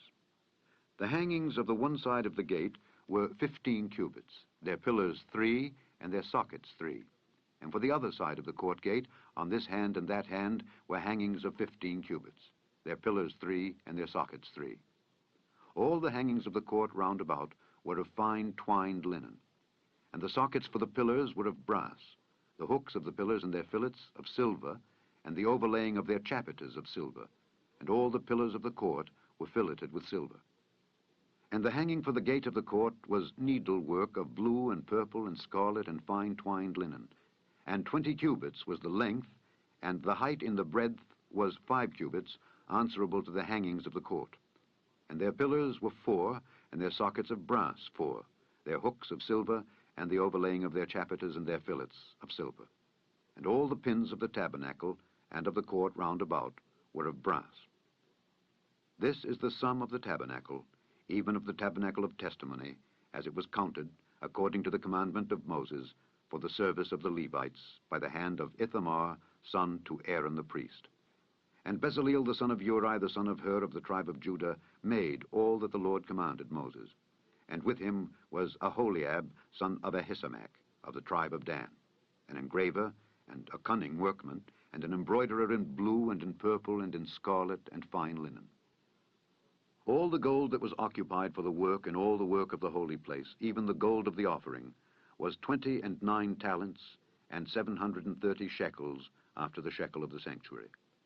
And the silver of them that were numbered of the congregation was 100 talents and 1,760 shekels after the shekel of the sanctuary. A beka for every man, that is, half a shekel after the shekel of the sanctuary, for every one that went to be numbered from 20 years old and upward, for 600,000 and 3,550 men. And of the 100 talents of silver were cast the sockets of the sanctuary and the sockets of the veil, and 100 sockets of the 100 talents, a talent for a socket. And of the 1,775 shekels he made hooks for the pillars, and overlaid their chapiters, and filleted them. And the brass of the offering was 70 talents, and 2,400 shekels. And therewith he made the sockets to the door of the tabernacle of the congregation, and the brazen altar, and the brazen grate for it, and all the vessels of the altar, and the sockets of the court round about, and the sockets of the court gate, and all the pins of the tabernacle, and all the pins of the court round about. Chapter 39. And of the blue and purple and scarlet they made cloths of service to do service in the holy place, and made the holy garments for Aaron, as the Lord commanded Moses. And he made the ephod of gold, blue, and purple, and scarlet, and fine twined linen. And they did beat the gold into thin plates, and cut it into wires, to work it in the blue, and in the purple, and in the scarlet, and in the fine linen, with cunning work. They made shoulder pieces for it, to couple it together. By the two edges was it coupled together. And the curious girdle of his ephod that was upon it was of the same, according to the work thereof, of gold, blue, and purple, and scarlet, and fine twined linen, as the Lord commanded Moses. And they wrought onyx stones enclosed in ouches of gold, graven, as signets are graven, with the names of the children of Israel. And they put them on the shoulders of the ephod, that they should be stones for a memorial to the children of Israel, as the Lord commanded Moses. And he made the breastplate of cunning work, like the work of the ephod, of gold, blue, and purple, and scarlet, and fine twined linen. It was foursquare. They made the breastplate double. A span was the length thereof, and a span the breadth thereof, being doubled. And they set in it 4 rows of stones. The first row was a sardius, a topaz, and a carbuncle. This was the first row. And the second row, an emerald, a sapphire, and a diamond. And the third row, a ligure, an agate, and an amethyst. And the fourth row, a beryl, an onyx, and a jasper. They were enclosed in ouches of gold in their enclosings. And the stones were according to the names of the children of Israel, 12, according to their names, like the engravings of a signet, every one with his name, according to the 12 tribes. And they made upon the breastplate chains at the ends of wreathen work of pure gold. And they made 2 ouches of gold and 2 gold rings, and put the 2 rings in the 2 ends of the breastplate. And they put the 2 wreathen chains of gold in the 2 rings on the ends of the breastplate. And the 2 ends of the 2 wreathen chains they fastened in the 2 ouches, and put them on the shoulder pieces of the ephod before it. And they made 2 rings of gold, and put them on the 2 ends of the breastplate upon the border of it, which was on the side of the ephod inward. And they made 2 other golden rings, and put them on the 2 sides of the ephod underneath, toward the forepart of it, over against the other coupling thereof, above the curious girdle of the ephod. And they did bind the breastplate by his rings unto the rings of the ephod with a lace of blue, that it might be above the curious girdle of the ephod, and that the breastplate might not be loosed from the ephod, as the Lord commanded Moses. And he made the robe of the ephod of woven work, all of blue, and there was an hole in the midst of the robe, as the hole of an habergeon, with a band round about the hole, that it should not rend. And they made upon the hems of the robe pomegranates of blue and purple and scarlet and twined linen. And they made bells of pure gold, and put the bells between the pomegranates upon the hem of the robe, round about between the pomegranates, a bell and a pomegranate, a bell and a pomegranate, round about the hem of the robe, to minister in, as the Lord commanded Moses. And they made coats of fine linen of woven work for Aaron and for his sons, and a mitre of fine linen, and goodly bonnets of fine linen, and linen breeches of fine twined linen, and a girdle of fine twined linen, and blue and purple and scarlet of needlework, as the Lord commanded Moses. And they made the plate of the holy crown of pure gold, and wrote upon it a writing like to the engravings of a signet, Holiness to the Lord. And they tied unto it a lace of blue, to fasten it on high upon the mitre, as the Lord commanded Moses. Thus was all the work of the tabernacle of the tent of the congregation finished. And the children of Israel did according to all that the Lord commanded Moses. So did they. And they brought the tabernacle unto Moses, the tent and all his furniture, his taches, his boards, his bars, and his pillars, and his sockets, and the covering of ram skins dyed red, and the covering of badger skins, and the veil of the covering, the ark of the testimony, and the staves thereof, and the mercy seat, the table and all the vessels thereof, and the showbread, the pure candlestick with the lamps thereof, even with the lamps to be set in order, and all the vessels thereof, and the oil for light, and the golden altar, and the anointing oil, and the sweet incense, and the hanging for the tabernacle door, the brazen altar and his grate of brass, his staves and all his vessels, the laver and his foot, the hangings of the court, his pillars and his sockets, and the hanging for the court gate, his cords and his pins, and all the vessels of the service of the tabernacle, for the tent of the congregation, the cloths of service to do service in the holy place, and the holy garments for Aaron the priest and his sons' garments to minister in the priest's office. According to all that the Lord commanded Moses, so the children of Israel made all the work. And Moses did look upon all the work, and behold, they had done it as the Lord had commanded. Even so had they done it. And Moses blessed them. Chapter 40.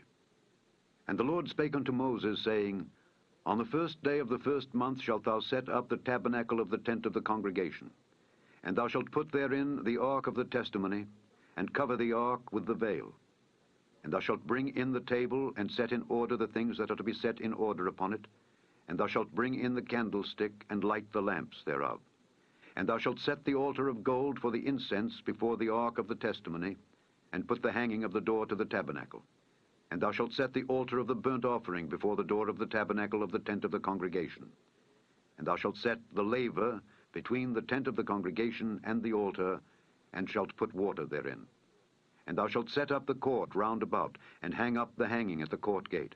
And thou shalt take the anointing oil, and anoint the tabernacle, and all that is therein, and shalt hallow it, and all the vessels thereof, and it shall be holy. And thou shalt anoint the altar of the burnt offering, and all his vessels, and sanctify the altar, and it shall be an altar most holy. And thou shalt anoint the laver and his foot, and sanctify it. And thou shalt bring Aaron and his sons unto the door of the tabernacle of the congregation, and wash them with water. And thou shalt put upon Aaron the holy garments, and anoint him, and sanctify him, that he may minister unto me in the priest's office. And thou shalt bring his sons, and clothe them with coats.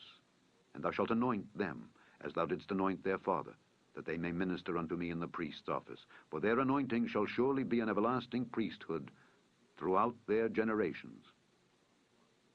Thus did Moses. According to all that the Lord commanded him, so did he.